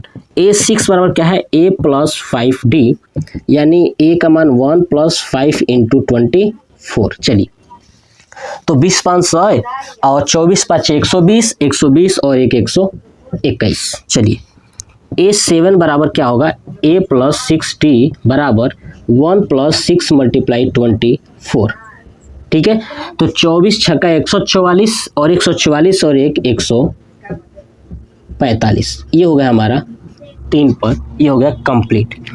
यानी ये प्रश्नावली 5.1 पूरा कंप्लीट हो गया। टोटल इसमें 4 प्रश्न थे और चौथे प्रश्न में बहुत ज़्यादा प्रश्न था, लगभग 15 प्रश्न। ये टोटल कंप्लीट हो गया। ठीक है, तो ये पूरा प्रश्नावली द एंड हो गया। उसके बाद हम लोग प्रश्नावली पढ़ेंगे 5.2 और मैं चीज़ें कॉन्सेप्ट सिखाऊंगा, उसके बाद प्रश्नावली को सॉल्व कराऊंगा। तो ये वीडियो कैसा लगा कमेंट बॉक्स में कमेंट करके जरूर बताइएगा। जय हिंद।